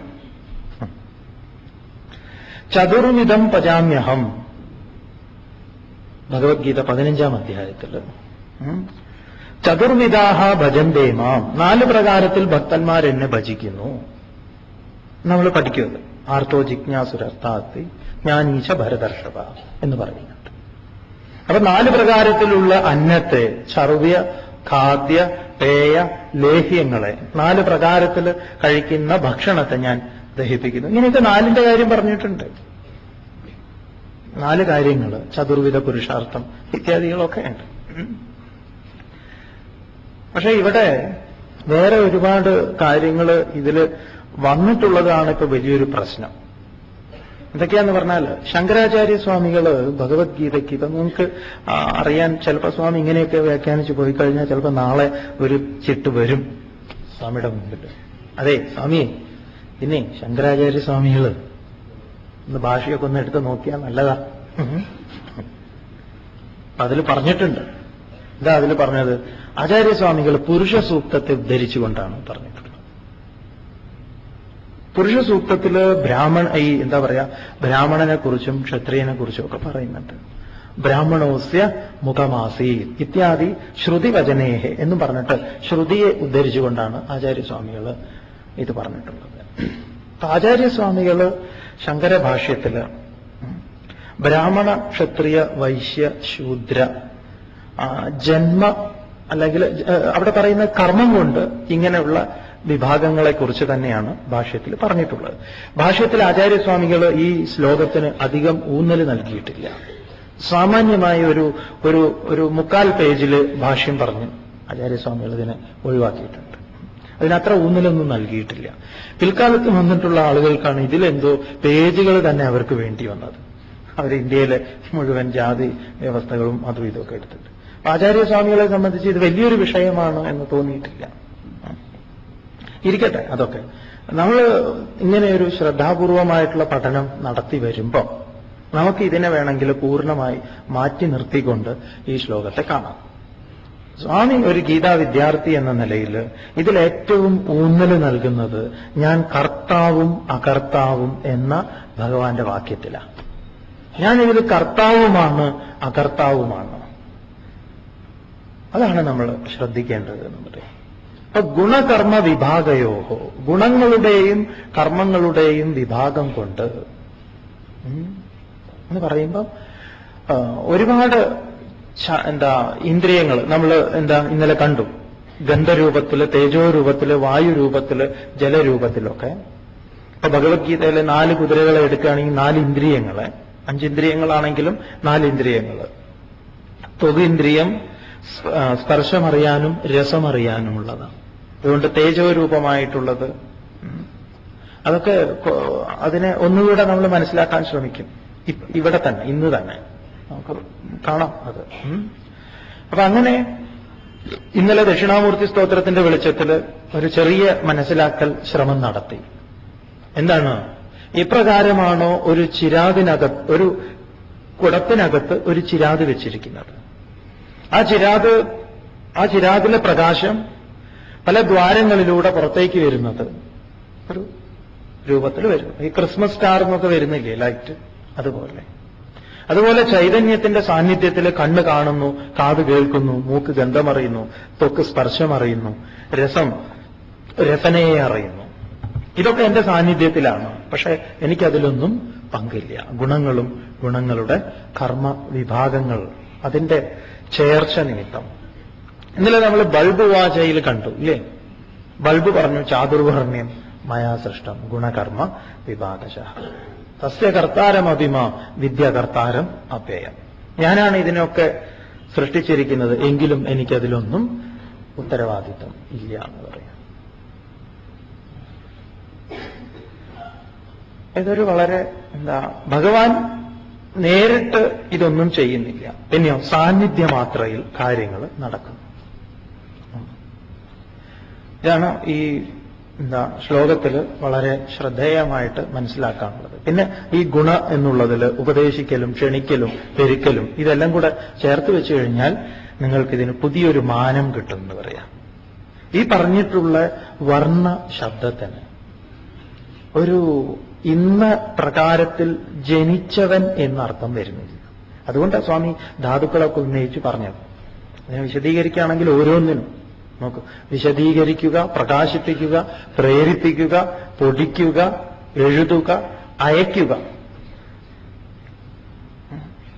ജനിക്കുക എന്നൊക്കെ പറഞ്ഞാൽ നമുക്ക് എവിടെയെങ്കിലും കൊണ്ട് എത്തിക്കായിരുന്നു എന്ന് പറയാം. ഇനി നമുക്കെന്താ പുരുഷ സൂക്തത്തില് ആചാര്യസ്വാമികൾ പറഞ്ഞിരിക്കണു, അല്ലെങ്കിൽ പുരുഷ സൂക്തം വളരെ പ്രസിദ്ധമായിട്ടുള്ളതാണ്. ഭഗവാന്റെ വിരാട് രൂപത്തെ വർണ്ണിക്കുന്നതാണ്. സഹസ്രശീർഷ പുരുഷ സഹസ്രാക്ഷ സഹസ്രപാദ് സഭൂമിം വിശ്വതോ വൃത്വ അത്യതിഷ്ഠ ദശാങ്കുലം എന്ന് പറഞ്ഞുകൊണ്ട് തുടങ്ങുന്നതാണ് പുരുഷസൂക്തം. എല്ലാ വേദങ്ങളിലും പുരുഷസൂക്തമുണ്ട്. 4 വേദത്തിലും പുരുഷസൂക്തം നിലകൊള്ളുന്നതാണ്. സഹസ്രശീർഷ പുരുഷ, 1000 തലയുള്ളവൻ. അപ്പൊ ഇതാ സഹസ്രശീർഷ എന്ന് പറഞ്ഞാൽ ഇവിടെ ഇപ്പൊ നിങ്ങളെ കാണുമ്പം പുരുഷസൂക്തം അധ്യയനം ചെയ്യുന്ന ഒരുവൻ കാണേണ്ടത് എങ്ങനെയാ? ഈശ്വരനാണിത്. സഹസ്രശീർഷ പുരുഷ സഹസ്രാക്ഷ സഹസ്രപാദ്, 1000 കണ്ണുകള്, 1000 തലകള്, 1000 കാലുകള്. അപ്പൊ ഇതെന്താ? ഈശ്വരൻ ഒറ്റക്കണ്ണനാണെന്ന് വിചാരിക്കും. 1000 തലയിൽ 2000 കണ്ണു വേണ്ടേ? 1000 തലയ്ക്ക് എത്ര കണ്ണു വേണം? 2000 കണ്ണു വേണം. 1000 തലയ്ക്ക് 2000 കാലും വേണം. അപ്പൊ ഇവിടെ 2000 കാലിനെ കുറിച്ചോ 2000 കണ്ണിനെ കുറിച്ചോ പറയുന്നില്ല. എല്ലാം 1000 കുറിച്ചാണ് പറയുന്നത്. സഹസ്രശീർഷ, സഹസ്രാക്ഷ, സഹസ്രപാദ്. അപ്പൊ 1000 അനന്തതയെ സൂചിപ്പിക്കുന്നതാണ്. ഇങ്ങനെയുള്ള ആൾക്കൂട്ടങ്ങൾ കാണുന്ന സമയത്ത് നമ്മൾ ആ വിശ്വരൂപനെ കാണണം. തൃശ്ശൂർ പൂരമൊക്കെ കാണുമ്പം നമ്മൾ കാണുന്നത് ആരാണ്? വിരാട് ഭാവത്തിലുള്ള ഈശ്വരനെ. വലിയ പാർട്ടി സമ്മേളനങ്ങളും അല്ലെങ്കിൽ മറ്റ് ആൾക്കൂട്ടം എവിടെയുണ്ടോ അതൊക്കെ വിരാട് ഭാവമാണ് ഭഗവാന്റെ. എന്ന് തുടങ്ങുന്ന ഈ പുരുഷ സൂക്തത്തില് ബ്രാഹ്മണൻ ഭഗവാന്റെ ബ്രാഹ്മണോസ്യ മുഖമാസീത്, ബ്രാഹ്മണൻ ഈശ്വരന്റെ മുഖത്തിൽ നിന്ന് പ്രത്യക്ഷപ്പെട്ടു. ബ്രാഹ്മണോസ്യ മുഖമാസീത് ബാഹൂരാജന്യ കൃതഃ ഊരു തദസ്യ യദ്വൈശ്യഃ പദ്ഭ്യാം ശൂദ്രോ ജായത. അപ്പൊ കാലിൽ നിന്ന് ശൂദ്രനും കൈകളിൽ നിന്ന് ക്ഷത്രിയനും തുടയിൽ നിന്ന് വൈശ്യനും ജാതമായി എന്നാണ്. ഇതേ ആളുകൾ സാമാന്യം പറയാറുള്ളൂ. അതുകൊണ്ട് ബ്രാഹ്മണരായിട്ടുള്ള ഞങ്ങളൊക്കെ ഭഗവാന്റെ മുഖത്തു നിന്നുണ്ടായതാണ്. നിങ്ങളൊക്കെ ശൂദ്രന്മാര് കാലിൽ നിന്നുണ്ടായത്. എല്ലാവരും ഭഗവാനെ ആശ്രയിക്കാറ് മുഖത്തെയല്ല, കാലിനെയാണ്. അല്ലേ? അല്ലേ? എങ്കിലിവിടെ ആശ്രയിക്കേണ്ടത് ശൂദ്രനെയാണ്. അതുകൊണ്ടാണ് വേദത്തിൽ പറഞ്ഞിട്ടുണ്ട്, ഉപനിഷത്തിൽ പറഞ്ഞിട്ടുണ്ട്, ശൂദ്രന്റെ പാദാന്തികത്തിലിരുന്ന് ബ്രാഹ്മണൻ വേദം അധ്യയനം ചെയ്യണമെന്ന്. കാര്യങ്ങളൊക്കെ മനസ്സിലാക്കാൻ പോയി കഴിഞ്ഞാൽ കീഴ്മേൽ മറിയും. അതെ, ശൂദ്രന്റെ പാദാന്തികത്തിലിരുന്ന് ബ്രാഹ്മണൻ വേദം അധ്യയനം ചെയ്യണം എന്നാണ്. ആ വഴിയിലേക്ക് സ്വാമിക്ക് നിങ്ങളെ കൂടുതൽ കൊണ്ടുപോകാൻ ആഗ്രഹമില്ല. കാരണം ഇത് വിഷയം അതല്ല. സത്യം പറഞ്ഞ ജന്മത്തെക്കുറിച്ച് പറയുകയാണെങ്കിൽ നമുക്ക് വേറെ പറയാനുണ്ട്. ശരി, ഇവിടെ പറഞ്ഞിരിക്കുന്നു വേറെ ചിലതും കൂടെ പുരുഷ സൂക്തത്തിൽ തൊട്ട വരികളായിട്ട് പറഞ്ഞിട്ടുണ്ട്. എന്തൊക്കെയാ പറഞ്ഞിരിക്കുന്നത്?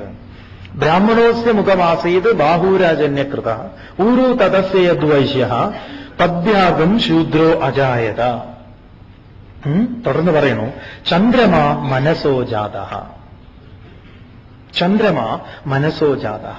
മനസ്സ്, ഭഗവാന്റെ മനസ്സ് തന്നെയാണ് ചന്ദ്രനായി ജനിച്ചത്. അതുകൊണ്ടാണ് ചന്ദ്രൻ മനസ്സിന്റെ ദേവനാണ് എന്ന് പറയുന്നത്.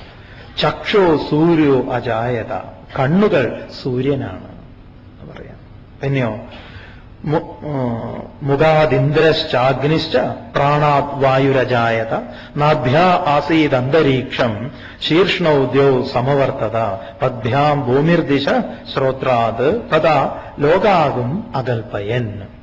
ഇത്രയും കൂടെ നോക്കണം. അപ്പൊ അവിടെ മനസ്സിനെക്കുറിച്ചും കണ്ണിനെക്കുറിച്ചും കാലിനെക്കുറിച്ചും ഒക്കെ പറഞ്ഞിരിക്കുന്നു. അപ്പൊ ഇതൊരു വിരാട് വർണ്ണനയാണ്. ഒരിക്കലും ഒരു വിഭാഗം ജനതയെ സംബന്ധിക്കുന്നതേ അല്ല. പക്ഷെ പിൽക്കാലത്തുണ്ടായിട്ടുള്ള വ്യാഖ്യാനങ്ങളെല്ലാം തന്നെ ഇത്തരത്തിലുള്ളതാണ്.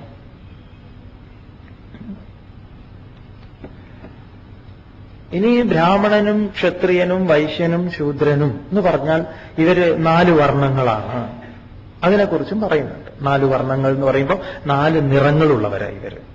അതുകൊണ്ട് ശൂദ്രന്മാർ എന്ന് പറഞ്ഞു കഴിഞ്ഞാൽ നീഗ്രോസ് ആണ്. അവരുടെ കറുപ്പ് നിറമുള്ളവർ, കറുത്ത ആളുകൾ. അതുകൊണ്ട് ഇന്നും ഇംഗ്ലീഷുകാര്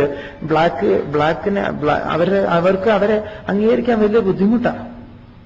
അവർക്കൊക്കെ വേറെ ഹോസ്പിറ്റലുകൾ, അവർക്ക് വേറെ തന്നെ എന്താ പറയുക, ഈ കോളനികളൊക്കെ ഉണ്ട്. പണ്ടുകാലത്തല്ല, ഇന്നും ഉണ്ട്. ഇന്നും വിദേശങ്ങളിലൊക്കെ ഇന്നും അത് ശക്തമാണ്. അത്രയും അവര് വലിയ പണ്ടുകാലത്ത് കുറേയും കൂടെ, ഇന്ന് പിന്നെ കുറെ മാറ്റം വന്നു, എന്നാലും ഉണ്ടത്ര, അത് ശക്തമാണ്.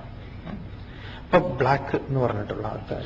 അപ്പൊ മൊത്തം ലോകത്തെ എടുത്തു കഴിഞ്ഞാൽ കറുത്തവന്മാരൊക്കെ ആരാണ്? ശൂദ്രന്മാർ. അപ്പോ നീഗ്രോസ് മുതലായിട്ടുള്ളതൊക്കെ ശൂദ്രന്മാർ. പിന്നെ വൈശ്യന്മാര് മഞ്ഞ നിറമുള്ളവരാണ് അത്ര. മംഗോളിയന്മാരും ഇത്യാദികളൊക്കെ കുറച്ച് മഞ്ഞ കളറുള്ളതൊക്കെ വൈശ്യന്മാര്. ക്ഷത്രിയന്മാരൊക്കെ ചുവപ്പ് നിറമുള്ളവരാണ് ക്ഷത്രിയന്മാർ.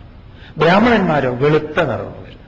അപ്പൊ വെളുപ്പ് നിറത്തോടു കൂടിയവൻ ബ്രാഹ്മണൻ, ചുവപ്പ് നിറത്തോടു കൂടിയവൻ ക്ഷത്രിയൻ, ഒരു മഞ്ഞ കലർന്ന നിറത്ത്, ഇത് മഞ്ഞയും കറുപ്പും കൂടി കലർന്നതാണ്, ഒരു മിക്സഡാണ്, അങ്ങനെ കലർന്നവൻ വൈശ്യൻ.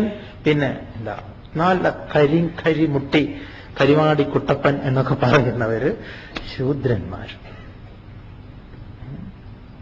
ഇനി ശരി, നിങ്ങൾ അങ്ങനെ പറയുകയാണ് സ്വാമിക്ക് ഇതിലെല്ലാം ന്യായമുണ്ട് പറയാൻ. ഇങ്ങനെ ഈ കറുത്തവനും ചുവന്നവനും വെളുത്തവനും ഒക്കെ ആണെങ്കിലും ഞാൻ തന്നെ അവന്മാരെയൊക്കെ സൃഷ്ടിച്ചത്. തസ്യ കർത്താരമാപ്പിമ, ഞാനാ. പക്ഷെ ഞാൻ ഇവന്റെയൊക്കെ അകർത്താവും കൂടെയാണ്. എനിക്കിതിലൊന്നും ഒരു പങ്കുമില്ല എന്ന് പറയും. അങ്ങനെ ഭഗവാന് പറയാം. ഇനി ആ ഒരു കമ്മ്യൂണിറ്റിയെ മാറ്റിയാൽ, മാർക്സ് വിഭാവനം ചെയ്തിട്ടുള്ള ഒരു സമൂഹത്തെ എടുത്തു കഴിഞ്ഞാൽ അവിടെ എന്തുണ്ട്? ബുദ്ധിജീവികൾ എന്ന് പറയുന്നവര്, പിന്നെ ബിസിനസ് അല്ലെങ്കിൽ പോലീസ്, മിലിറ്ററി, പട്ടാള ഇത്യാദികൾ, പിന്നെ ബിസിനസ് ഗ്രൂപ്പ്, പിന്നെ സാധാരണ വർക്കേഴ്സ്. ഇതും എന്റെ സൃഷ്ടിയാണ്. ഞാനാണ് അവരെ ഗുണങ്ങൾക്കും കർമ്മങ്ങൾക്കും അനുസരിച്ച് ഇങ്ങനെ തിരിച്ചിരിക്കുന്നത്. അതിൽ തന്നെ ഉണ്ട്. ഇപ്പൊ ഒരു ഗ്രൂപ്പിൽ പറയുകയാണെങ്കിൽ തന്നെ ഈ ബ്രാഹ്മണനിൽ വൈശ്യനും ശൂദ്രനും ക്ഷത്രിയനും ഉണ്ട്. അങ്ങനെ ഈ സന്യാസിയിൽ ബ്രഹ്മചാരിയും ഗാർഹസ്ഥനും വാനപ്രസ്ഥനും എന്നൊക്കെ പറഞ്ഞിട്ട് ഓരോ അതിന്റെ വിഭാഗങ്ങളെ കുറിച്ചൊക്കെ പറയും. ഇനിയിപ്പം നമുക്ക് ഇവിടെ അറിയാനുള്ളത് എല്ലാവർക്കും ഉള്ള ഇത് ബ്രാഹ്മണന്റെ ലക്ഷണം. അതാണ് എല്ലാവരും ചോദിക്കാറ്. ആരാ സ്വാമി ബ്രാഹ്മണൻ എന്ന്? നമുക്കതിനെ നാളെ കാണാം. ഇപ്പൊ ഒരു ഗ്രൂപ്പിൽ പറയുകയാണെങ്കിൽ തന്നെ ഈ ബ്രാഹ്മണനിൽ വൈശ്യനും ശൂദ്രനും ക്ഷത്രിയനും ഉണ്ട്. അങ്ങനെ ഈ സന്യാസിയിൽ ബ്രഹ്മചാരിയും ഗാർഹസ്ഥനും വാനപ്രസ്ഥനും എന്നൊക്കെ പറഞ്ഞിട്ട് ഓരോ അതിന്റെ വിഭാഗങ്ങളെ കുറിച്ചൊക്കെ പറയും.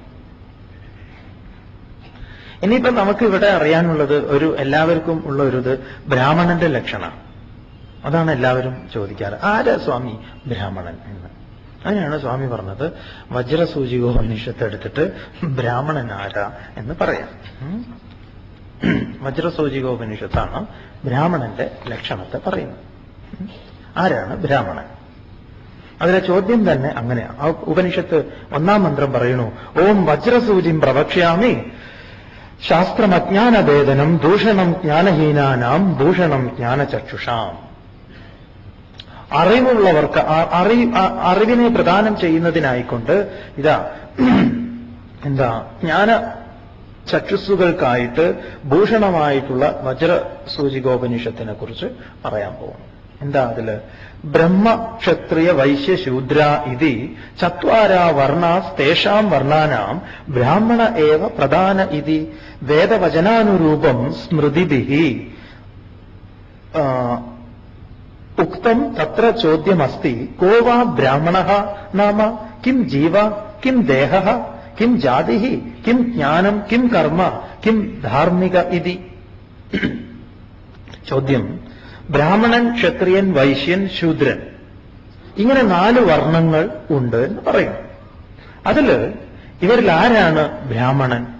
ഇവരിൽ ബ്രാഹ്മണൻ പ്രധാനമാണെന്ന് വേദം അനുശാസിക്കുന്നു. ബ്രാഹ്മണനാണ് പ്രധാനപ്പെട്ടവൻ എന്ന്.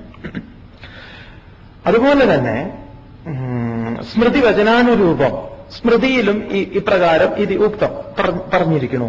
തത്ര ചോദ്യമസ്തി, എങ്കിലും അവിടെ ഒരു ചോദ്യം അവശേഷിക്കുന്നു. എന്താ ചോദ്യം?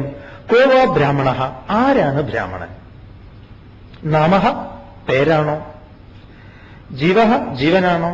കിം ദേഹഃ, ദേഹമാണോ? കിം ജാതിഃ, ജാതിയാണോ? കിം ജ്ഞാനം, അറിവാണോ? കിം കർമ്മ, കർമ്മമാണോ? കിം ധാർമ്മിക ഇതി, അവന്റെ ധർമ്മമാണോ? ഇതൊക്കെയാണ് ചോദ്യം. എന്തൊക്കെയാ ചോദ്യം? ബ്രാഹ്മണൻ ആരാണ്? അവൻ ജീവനാണോ? ദേഹമാണോ? ജാതിയാണോ? ജ്ഞാനമാണോ? കർമ്മമാണോ? ധാർമ്മികത്വമാണോ? ഇത്രയും ചോദിച്ചിരിക്കുന്നു. പറയുന്നു, തത്ര പ്രഥമോ ജീവ ബ്രാഹ്മണ ഇതി ചേത്ന അതീത നാഗതാം അനേക ദേഹതാം ജീവസ്യൈകരൂപത്വാത് ഏകസ്യ അപി കർമ്മവശാത് അനേക ദേഹ സംഭവാത് സർവശരീരാണാം ജീവസ്യ ഏകരൂപത്വാച്ച തസ്മാത് ജീവോ ബ്രാഹ്മണ ഇതി. ഇങ്ങനെ വായിച്ചു പോകുമ്പോൾ ഒന്ന് ശ്രദ്ധിച്ചോളൂ കേട്ടോ, ഉറങ്ങിപ്പോകരുത്. എന്താ പറയുന്നത്? തത്ര എന്ന് പറഞ്ഞാൽ ഇവിടെ പ്രഥമ ജീവ ബ്രാഹ്മണ ഇതി ചേത്ന, ആദ്യമായി ജീവനാണ് ബ്രാഹ്മണൻ എന്ന് പറഞ്ഞത് ശരിയല്ല. ഒന്നാമത്തത്. എന്താണ് ശരിയല്ലാത്തത്? ബ്രാഹ്മണൻ ജീവനാണോ എന്ന് ചോദിച്ചാൽ അത് ശരിയല്ല. എന്തുകൊണ്ടെന്നാൽ ഭവിഷ്യത് കാലങ്ങളിൽ അനേകം ശരീരങ്ങളിൽ ഉണ്ടായിട്ടുണ്ട്. അതുകൊണ്ട് മേലിൽ ഉണ്ടാകാൻ പോകുന്നതായിട്ടുള്ള എല്ലാ ജീവനും ഒന്നുപോലെയാണോ എന്ന് ചോദിച്ചാൽ അതും അല്ല, പലതാണ്. അപ്പൊ അതുകൊണ്ട് ബ്രാഹ്മണ പശു, ക്ഷത്രിയ പശു, വൈശ്യപശു അങ്ങനെയുണ്ടോ? ചിലപ്പോൾ അങ്ങനെയൊക്കെ ഉണ്ടാവും അല്ലേ? ബ്രാഹ്മണന്റെ വീട്ടിലെ പശു ബ്രാഹ്മണ പശു, ശൂദ്രന്റെ വീട്ടിലെ പശു ശൂദ്ര പശു. എന്തുകൊണ്ടെന്നാൽ അത് സംഭവം ശരിയല്ല, സംഭാവ്യമല്ല. എന്തെന്നാൽ സർവശരീരാണാം ജീവസ്യ ഐകരൂപത്വാച്ച തസ്മാത് ജീവോ ബ്രാഹ്മണ ഇതി. അതുകൊണ്ട് എല്ലാ ശരീരങ്ങൾക്കും ജീവൻ ഏകഭാവമാണ്. അതുകൊണ്ട് ജീവൻ എന്നത് ബ്രാഹ്മണനാകാൻ സാധ്യമല്ല എന്ന് ബ്രാഹ്മണൻ ജീവനാണോ എന്ന ചോദ്യത്തിന് ആദ്യം തന്നെ നിഷേധിച്ചിരിക്കുന്നു. തർഹി ദേഹ ബ്രാഹ്മണ ഇതി ചേത് ന. എന്നാ ശരി, ദേഹമാണോ ബ്രാഹ്മണൻ? അല്ല, ഇതും ശരിയല്ല. എന്തുകൊണ്ടെന്നാൽ ആചണ്ഡാലാത് പര്യന്താനാം മനുഷ്യാണാം പാഞ്ചഭൗതികത്വേന ദേഹസ്യ ഏകരൂപത്വ ജരാമരണ ധർമാൻ ധർമാദി സാമ്യദർശനാത് ബ്രാഹ്മണ ശ്വേതവർണ ക്ഷത്രിയ രക്തവർണ വൈശ്യ പീതവർണ ശൂദ്ര കൃഷ്ണവർണ ഇതി നിയമാഭാവാത് പിത്രാദി ശരീരദേഹനെ പുത്രാദീനാം ബ്രഹ്മഹത്യാദി ദോഷസംഭവാച്ച തസ്മാത് ന ദേഹ ബ്രാഹ്മണ ഇതി. ദേഹവും ബ്രാഹ്മണനല്ല. എന്തുകൊണ്ടെന്നാൽ ചണ്ഡാലൻ മുതലായ സമസ്ത മനുഷ്യന്മാരുടെയും ശരീരം ഒന്നുപോലെ പഞ്ചഭൂതാത്മകമാണ്. അതുകൊണ്ടാണ് മനീഷാ പഞ്ചകത്തില് ശങ്കരാചാര്യ സ്വാമികള് മനീഷാ പഞ്ചകം കൃതി ആരംഭിക്കുന്നതിന് ഒരു ചുറ്റുവട്ടം ഒരുക്കുന്നുണ്ട്. കാശി ക്ഷേത്രത്തിലേക്ക് പോകുന്ന ആചാര്യസ്വാമികൾക്കെതിരായി ചണ്ഡാലനും നായ്ക്കളും കൂടെ വരുന്നതാണ്. അപ്പം ചണ്ഡാലൻ വന്ന് അപ്പം ആചാര്യസ്വാമികൾ ഗച്ച ഗച്ച എന്ന് പറഞ്ഞു. അപ്പം ചണ്ഡാലൻ തിരിച്ചു ചോദിച്ചു എന്നാ, അന്നമയാത് അന്നമയം അഥവാ ചൈതന്യമേവ ചൈതന്യാം ഹേ ദ്വിജവര ദൂരീകർത്തും വാഞ്ചസി കിം ബ്രൂഹി ഗച്ച ഗച്ച ഇതി. അല്ല, കണ്ടിട്ട് ബ്രാഹ്മണനാണെന്ന് തോന്നുന്നുണ്ട്. ഹേ ദ്വിജവര എന്നാ പറഞ്ഞത്. അന്നമയാത് അന്നമയം അഥവാ ചൈതന്യമേവ ചൈതന്യം. അന്നമയമാണ് എന്റെ ശരീരം, അങ്ങയുടെ ശരീരവും അന്നമയമാണ്. അതല്ല ചൈതന്യമാണെങ്കിലോ ചൈതന്യമേവ ചൈതന്യം, ഞാനും ചൈതന്യം അങ്ങും ചൈതന്യം. പക്ഷെ അങ്ങ് ദൂരീകർത്തും വാഞ്ചസി, അങ്ങ് ദൂരെയാക്കാൻ വാഞ്ചസി ആഗ്രഹിക്കണം. കിം ബ്രൂഹി ഗച്ച ഗച്ച ഇതി, എന്തുകൊണ്ട് അങ്ങ് മാറുമാറൂ എന്ന് പറയണു, എനിക്ക് മനസ്സിലായില്ല എന്ന്. ഇത് ശങ്കരാചാര്യ സ്വാമികളെ സംബന്ധിച്ച് ഒരു മനീഷാ പഞ്ചക കൃതി രചിക്കുന്നതിന് ഒരു സംഭവം അതിന്റെ പിറകിൽ നടന്നതായിട്ട് പറയുന്നതാണ്. എന്തുകൊണ്ടോ അതിന്റെ തുടർ എഴുത്തുകാരോ ആരോ ഈ ചണ്ഡാലൻ ശിവനായിരുന്നു എന്ന് പറഞ്ഞു.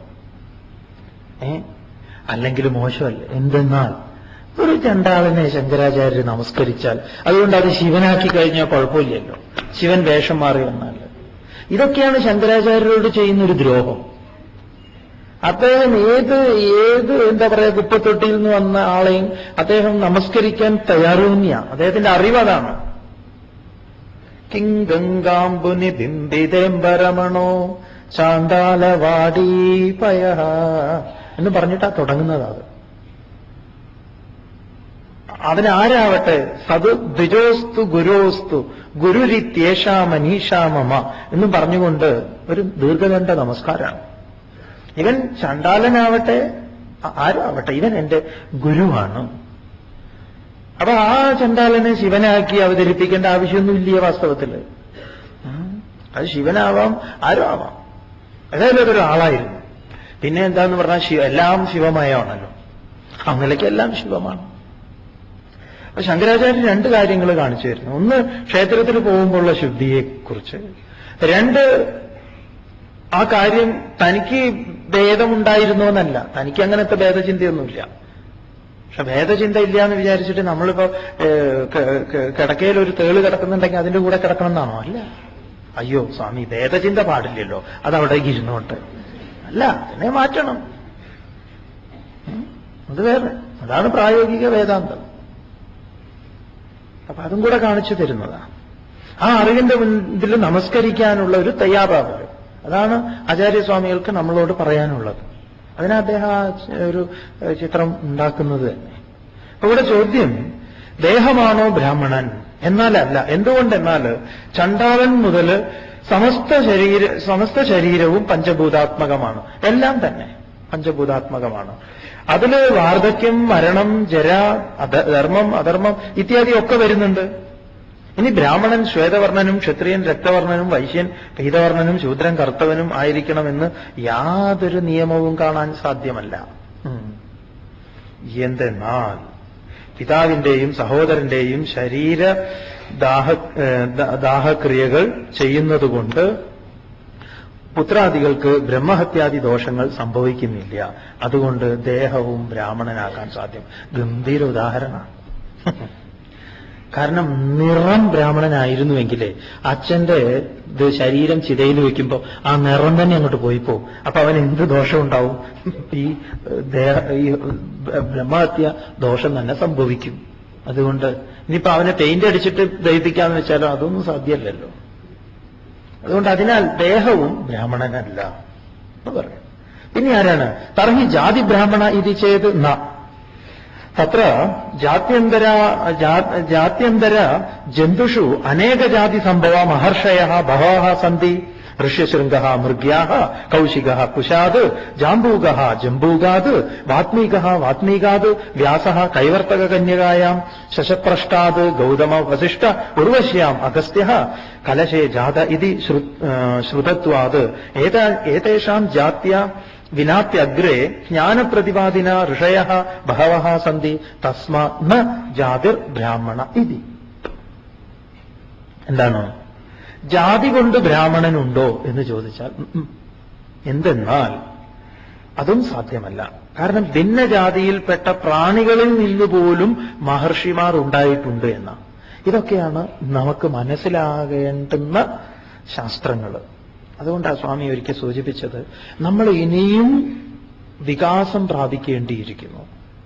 എന്തെന്നാൽ അത്യാവശ്യം മൃഗങ്ങളുടെ ചില അവയവങ്ങളൊക്കെ നമ്മുടെ ശരീരത്തിൽ ഏകദേശം സൂട്ടാക്കി തുടങ്ങി. അത് കണ്ണ്, കിഡ്നിയിലൊക്കെ ഗവേഷണങ്ങൾ നടക്കണു. പല നമ്മുടെ ഏത് പരീക്ഷണവും ആദ്യം എലിയിലാണല്ലോ നടത്തുക. എന്തുകൊണ്ട്? അതും നമ്മളുമായിട്ട് നല്ല സാമ്യമുണ്ട്. അതിന്റെ പല സ്വഭാവവും എല്ലാം. അതുകൊണ്ട് ഒരു ഇതര ജീവിയിൽ നിന്ന് മനുഷ്യൻ ജാതമായി എങ്കിൽ അതിൽ അത്ഭുതപ്പെടേണ്ട കാര്യമില്ല. നമ്മളതൊക്കെ കാണും, നാം തന്നെ അറിയും അത്. കാരണം നാം തന്നെയാണ് ഇനിയും ജനിച്ച് ശാസ്ത്രത്തിന്റെ വികാസത്തിൽ ഇങ്ങനെയൊക്കെ സംഭവിക്കുന്ന സമയത്ത് അതൊക്കെ സംഭവിക്കാം, സംഭാവ്യമാണ്. അതിന്റെ സാധ്യതയെ പൂർണ്ണമായി എഴുതി തള്ളണ്ട, അതിനൊക്കെ സാധ്യതയുണ്ട്. ക്ലോണിങ്ങിലൂടെ ഏറെക്കുറെ നമ്മൾ ഇതൊക്കെ തെളിയിപ്പിച്ചെടുത്ത ഏതിൽ നിന്ന് ഏതിനെയും നിർമ്മിക്കാം എന്ന് ശാസ്ത്രം കണ്ടെത്തിയിട്ടുണ്ട്. കൊതുകിൽ നിന്ന് ആനയെ ഉണ്ടാക്കാമെന്ന ആ ആർട്ടിക്കിളിന്റെ അവസാനം പറഞ്ഞത്. ആനയിൽ നിന്ന് കൊതുകിനെയും. DNA കുറിച്ചൊക്കെയുള്ള പഠനം നമുക്ക് തെളിഞ്ഞു കിട്ടുന്നത് ഇതൊക്കെയാണ്. DNA-യിൽ നിന്നൊക്കെ മാറി ഇപ്പൊ RNA ആണ് തോന്നില്ലേ? അതെ, ശാസ്ത്രത്തിന്റെ വികാസത്തിൽ അതൊക്കെ മനസ്സിലാവും. ശാസ്ത്ര വിദ്യാർത്ഥികളെ സംബന്ധിച്ച് അതൊരു വലിയ സങ്കല്പങ്ങൾക്കപ്പുറത്തല്ല, അത് യാഥാർത്ഥ്യമാണ്. അപ്പൊ ആരൊക്കെ അങ്ങനെ സംഭവിച്ചിട്ടുണ്ട്? മൃഗിയിൽ നിന്ന് ഋഷ്യശൃംഗൻ, മാനിൽ നിന്നാണ് ഋഷ്യശൃംഗൻ ഉണ്ടായത്. അപ്പൊ മാൻപേടയിൽ നിന്ന് ഒരു മനുഷ്യക്കുട്ടി ജനിക്കുമോ എന്ന് ചോദിച്ചാൽ ഇനി വരും കാലത്ത് അങ്ങനെ പറഞ്ഞാൽ ഇത് ഋഷ്യശൃംഗൻ മാനിൽ നിന്ന് ജനിച്ചവനാണ്. അതുകൊണ്ട് ജാതി ബ്രാഹ്മണനാണോ എന്ന് വെച്ചാൽ അല്ല, ഇതിനൊക്കെ വേണ്ടിയായിരിക്കാം ഇങ്ങനെയൊക്കെ സൃഷ്ടികൾ തന്നെ ഉണ്ടായത്, ജനിച്ചിട്ടുണ്ട്. പിന്നെ ആരാണ്? കുശയിൽ നിന്ന് കൗശികൻ, പുല്ലിൽ നിന്നൊക്കെ ഉണ്ടായിട്ടുണ്ട് കൗശികൻ. പിന്നെയോ ജംബൂകനിൽ നിന്ന് ജാംബൂകൻ, അതുപോലെ വാത്മീകത്തിൽ നിന്ന് വാത്മീകി, പുറ്റിൽ നിന്ന് വാത്മീകി. അത് പിന്നെ പുറ്റിന്റെ ഉള്ളിൽ ഇരുന്നതുകൊണ്ടാണെന്നൊക്കെ പറയുന്നുണ്ട്. എന്തായാലും പലതിൽ നിന്നും പലതും ഉണ്ടായിട്ടുണ്ട്. മത്സ്യത്തിൽ നിന്ന് അങ്ങനെ പലതുണ്ട്. അങ്ങനെ ഗോകർണൻ പശുവിൽ നിന്നാണല്ലോ ഉണ്ടായത്. പശുവിന്റെ കുട്ടിയല്ലേ. ഗോകർണൻ മഹാജ്ഞാനിയായിരുന്നല്ലോ, ഭാഗവതത്തിൽ പറയുന്നില്ലേ. അതുപോലെ കൈവർത്തക കന്യകയിൽ നിന്ന് വ്യാസൻ, ശശപൃഷ്ഠത്തിൽ നിന്ന് ഗൗതമൻ, ഉർവശിയിൽ നിന്ന് വസിഷ്ഠൻ, കലശത്തിൽ നിന്ന് അഗസ്ത്യൻ, ഇതൊക്കെ ജനിച്ചിട്ടുണ്ട്. അപ്പൊ ജാതി കൂടാതെ തന്നെ ഇവരൊക്കെ ജ്ഞാനികളായിട്ടുണ്ട്. അതുകൊണ്ട് ജാതിയാണോ ബ്രാഹ്മണൻ എന്ന് ചോദിച്ചാൽ അല്ല, പലതും ജാതമാകും പലതിൽ നിന്നും. എന്നാ ശരി, തർഹി ജ്ഞാനം ബ്രാഹ്മണ ഇത് ചേത് ന ക്ഷത്രിയാദയ അപി പരമാർത്ഥ ദർശിന അഭിജ്ഞ ബഹവഃ സന്തി തസ്മാത് ജ്ഞാനം ബ്രാഹ്മണ ഇതി. തസ്മാത് ന ജ്ഞാനം ബ്രാഹ്മണ ഇതി. ഇനി ജ്ഞാനമാണോ ബ്രാഹ്മണൻ എന്ന് ചോദിച്ചാൽ അതും പറ്റില്ല എന്ന് പറയാം. എന്തെന്നാൽ അനേകം ക്ഷത്രിയന്മാര് പരമാർത്ഥത്തെ പരമമായ സത്യത്തെ ദർശിച്ചിട്ടുള്ളവരാണ്, ജ്ഞാനികളായിട്ടുണ്ട്. അതുകൊണ്ട് അങ്ങനെ അറിയുന്നവൻ ബ്രാഹ്മണൻ എന്ന് പറയാൻ പറ്റുമോ? അതും പറ്റില്ല. അത് ശരിയായിട്ടുള്ള ബ്രാഹ്മണന്റെ ലക്ഷണമാണ് ഇതിൽ പറഞ്ഞിട്ടുള്ളത്, പറയാൻ പോകുന്നത്. തർഹി കർമ്മ ബ്രാഹ്മണ ഇതി ചേത് ന സർവേഷാം പ്രാണിനാം പ്രാരബ്ധ സഞ്ചിത ആഗാമി കർമ്മ സാധർമ്മ്യ ദർശനാത് കർമാഭിപ്രേരിത സന്തഃ ജനാഃ ക്രിയാഃ കുർവന്തി ഇതി തസ്മാത് ന കർമ്മ ബ്രാഹ്മണ ഇതി. ഇനി കർമ്മമാണോ ബ്രാഹ്മണൻ? അല്ല, അതും പറയാൻ പറ്റില്ല എന്ന് പറയാം. എന്തുകൊണ്ടെന്നാൽ സർവപ്രാണിനാം എല്ലാ പ്രാണികൾക്കും എന്തുണ്ട്? പ്രാരബ്ധ സഞ്ചിത ആഗാമി കർമ്മം. പ്രാരബ്ധം എന്ന് പറഞ്ഞാൽ പ്രകർഷേണ ആരബ്ധം, ആരംഭിച്ചത്, സഞ്ചിതം സഞ്ചയിച്ചത്, ആഗാമി വന്നു ചേരുന്നത്. അതിനെയൊക്കെ നമ്മൾ പഠിക്കും. എന്നാലും മനസ്സിലാക്കാൻ വേണ്ടിയിട്ട് പറയാം, പ്രാരബ്ധമാണ് ജന്മത്തിന് ഹേതുവായത്. ഈ ജനനത്തിന് ഹേതുവായത് പ്രാരബ്ധം. അപ്പൊ ആദ്യം നമുക്ക് അതിൽ നിന്നും തുടങ്ങാം. പ്രകർഷേണ ആരബ്ധം, നന്നായി ആരംഭിച്ചത്. അപ്പൊ ഈ ജന്മത്തിൽ നമ്മൾ എന്തൊക്കെ, നമുക്ക് ഒരുപാട് കർമ്മങ്ങളും കർമ്മഫലങ്ങളും വന്നു ചേരുന്നു. അതാണ് ആഗാമി, വരുന്നത് ആഗാമി. സഞ്ചിതം സഞ്ചയിക്കുന്നത്, അതിങ്ങനെ സഞ്ചി പോലെ തന്നെയാണ്. അപ്പം ഈ ജന്മത്തിൽ നാം കർമ്മം ചെയ്യുന്നു, ആ കർമ്മത്തോട് നാം പ്രതികരിക്കുന്നു. ഈ അനുകൂല പ്രതികൂല പ്രതികരണങ്ങളാണ് പറഞ്ഞുവല്ലോ പാടുകൾ വീഴ്ത്തുന്നത് എന്ന്. അതാണ് ഈ കളക്ട് ചെയ്യൽ. ഇതാണ് എന്തായിത്തീരുന്നത്? ഈ ആഗാമിയാണ് സഞ്ചിതമായി പ്രാരബ്ധമായി പക്വമാകുന്നത്. ഈ FD പക്വമാകില്ലേ? ബാങ്കിലിട്ട ഫിക്സഡ് ഡെപ്പോസിറ്റ് അതുപോലെയാണ്. ആ സമയമാകുമ്പോൾ പറയും, ബാങ്കിൽ നിന്ന് ഒരു കടലാസ് വരും, ഇതാ സമയമായിരിക്കണമെന്ന്. അതുപോലെ നമ്മൾ അടുത്ത FDയിലേക്ക് മാറും. ഇതിങ്ങനെ പോയിക്കൊണ്ടിരിക്കും. അതുകൊണ്ട് പറയുന്നു തർഹി എന്താണ് പ്രാരബ്ധ സഞ്ചിത ആഗാമി, പ്രാരബ്ധവും സഞ്ചിതവും ആഗാമി കർമ്മങ്ങളിൽ സാധർമ്മ്യം കാണപ്പെടുന്നുണ്ട്. അതിന് സാധർമ്മ്യമുണ്ട് എന്ന് പറയാം. കാരണം അത് തന്നെയാണ് ഒന്നൊന്ന് മാറി മാറി വരുന്നത്. അതുകൊണ്ട് കർമ്മത്താൽ പ്രേരിതമായിട്ടാണ് ജീവൻ പ്രവർത്തിക്കുന്നത്. അതുകൊണ്ട് കർമ്മം ബ്രാഹ്മണനാണോ? അല്ല. അപ്പൊ ഈ ഉപനിഷത്തൊക്കെ പ്രമാണമാക്കി എടുത്ത് ഇങ്ങോട്ട് പിറകിലേക്ക് വന്നു കഴിഞ്ഞാൽ സംഗതി ആകെ കുഴഞ്ഞു മറിയും. പിന്നെ എന്താണ്?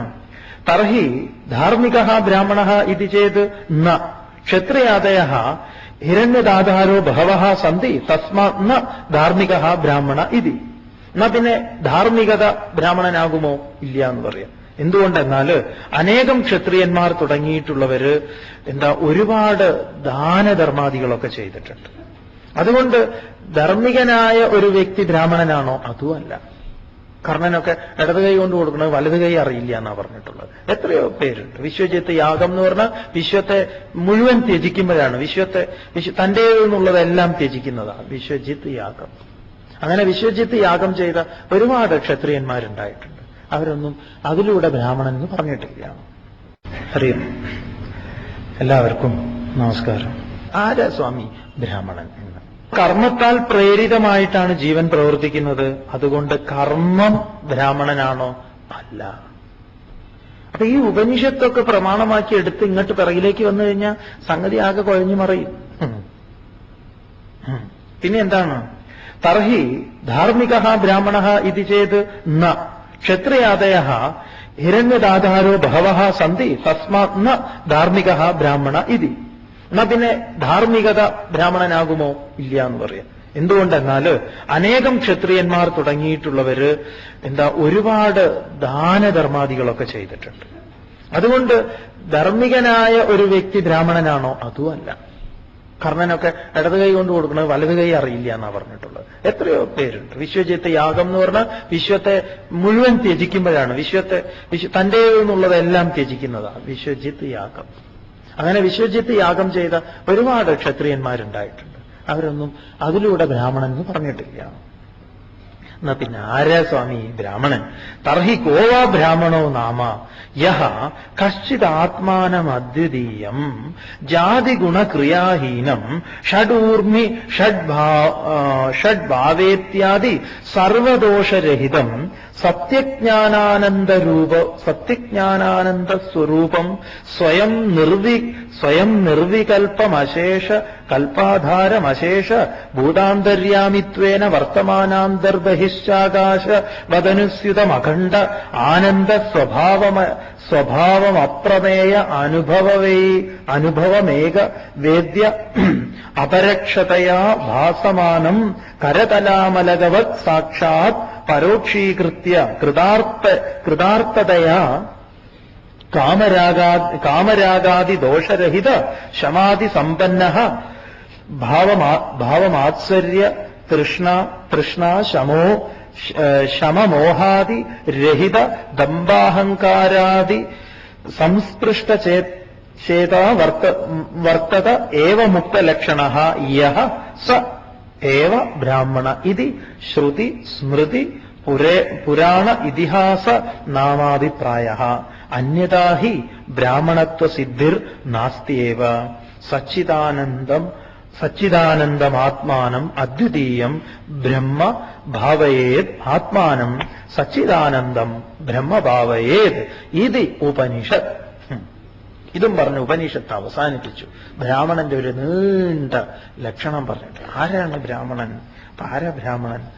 അദ്വിതീയമായ ജാതിഗുണക്രിയാരഹിതമായ ഷഡൂർമി ഭാവാദി സർവദോഷരഹിതമായിട്ടുള്ള ഷഡൂർമി എന്ന് പറഞ്ഞാൽ എന്തൊക്കെയാണ്? ദാഹം, വിശപ്പ്, ജര, മരണം, ശോകം, മോഹം ഇത്യാദികളൊക്കെ നീങ്ങിയിട്ടുള്ള. പിന്നെയോ ഷഡ്ഭാവ വിഗത. ഷഡ്ഭാവം എന്ന് പറഞ്ഞാൽ അസ്ഥി ജായതേ വർദ്ധതേ വിപരീണമതേ അപക്ഷീയതേ വിനശ്യതേ. ഈ ഭാവങ്ങൾ ജനനം, വളർച്ച, പിന്നെ പരിണാമം, ക്ഷയം, നാശം ഇത്യാദി.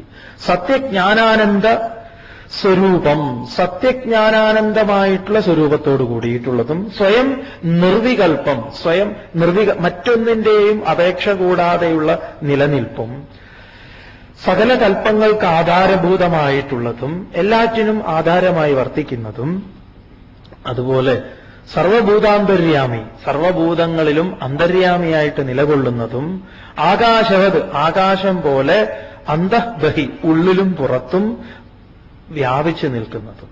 പിന്നെയോ അഖണ്ഡാനന്ദ സ്വരൂപം, അഖണ്ഡാനന്ദ സ്വരൂപമായിട്ടുള്ളത്, അപ്രമേയം, അപ്രമേയമായിട്ട് അളക്കാൻ പറ്റാത്തത്, പ്രമേയം ഇല്ലാത്തത്, ഇന്ന വിധത്തിൽ എന്ന് പറയാൻ പറ്റാത്തത്, അനുഭവൈക്യവേദ്യം, അനുഭവം ആയിട്ടുള്ളത്, ഇങ്ങനെയുള്ള ആത്മാവിനെ, ആത്മാവിന്റെ ലക്ഷണം പറഞ്ഞത്, ബ്രാഹ്മണന്റെ ലക്ഷണമല്ല. സ്വാമി ബ്രാഹ്മണന്റെ ലക്ഷണം പറയും, ആളെ വെറുതെ വിളിച്ചിരുത്തിയിട്ട് അതാണ് പറയാൻ പോണത്.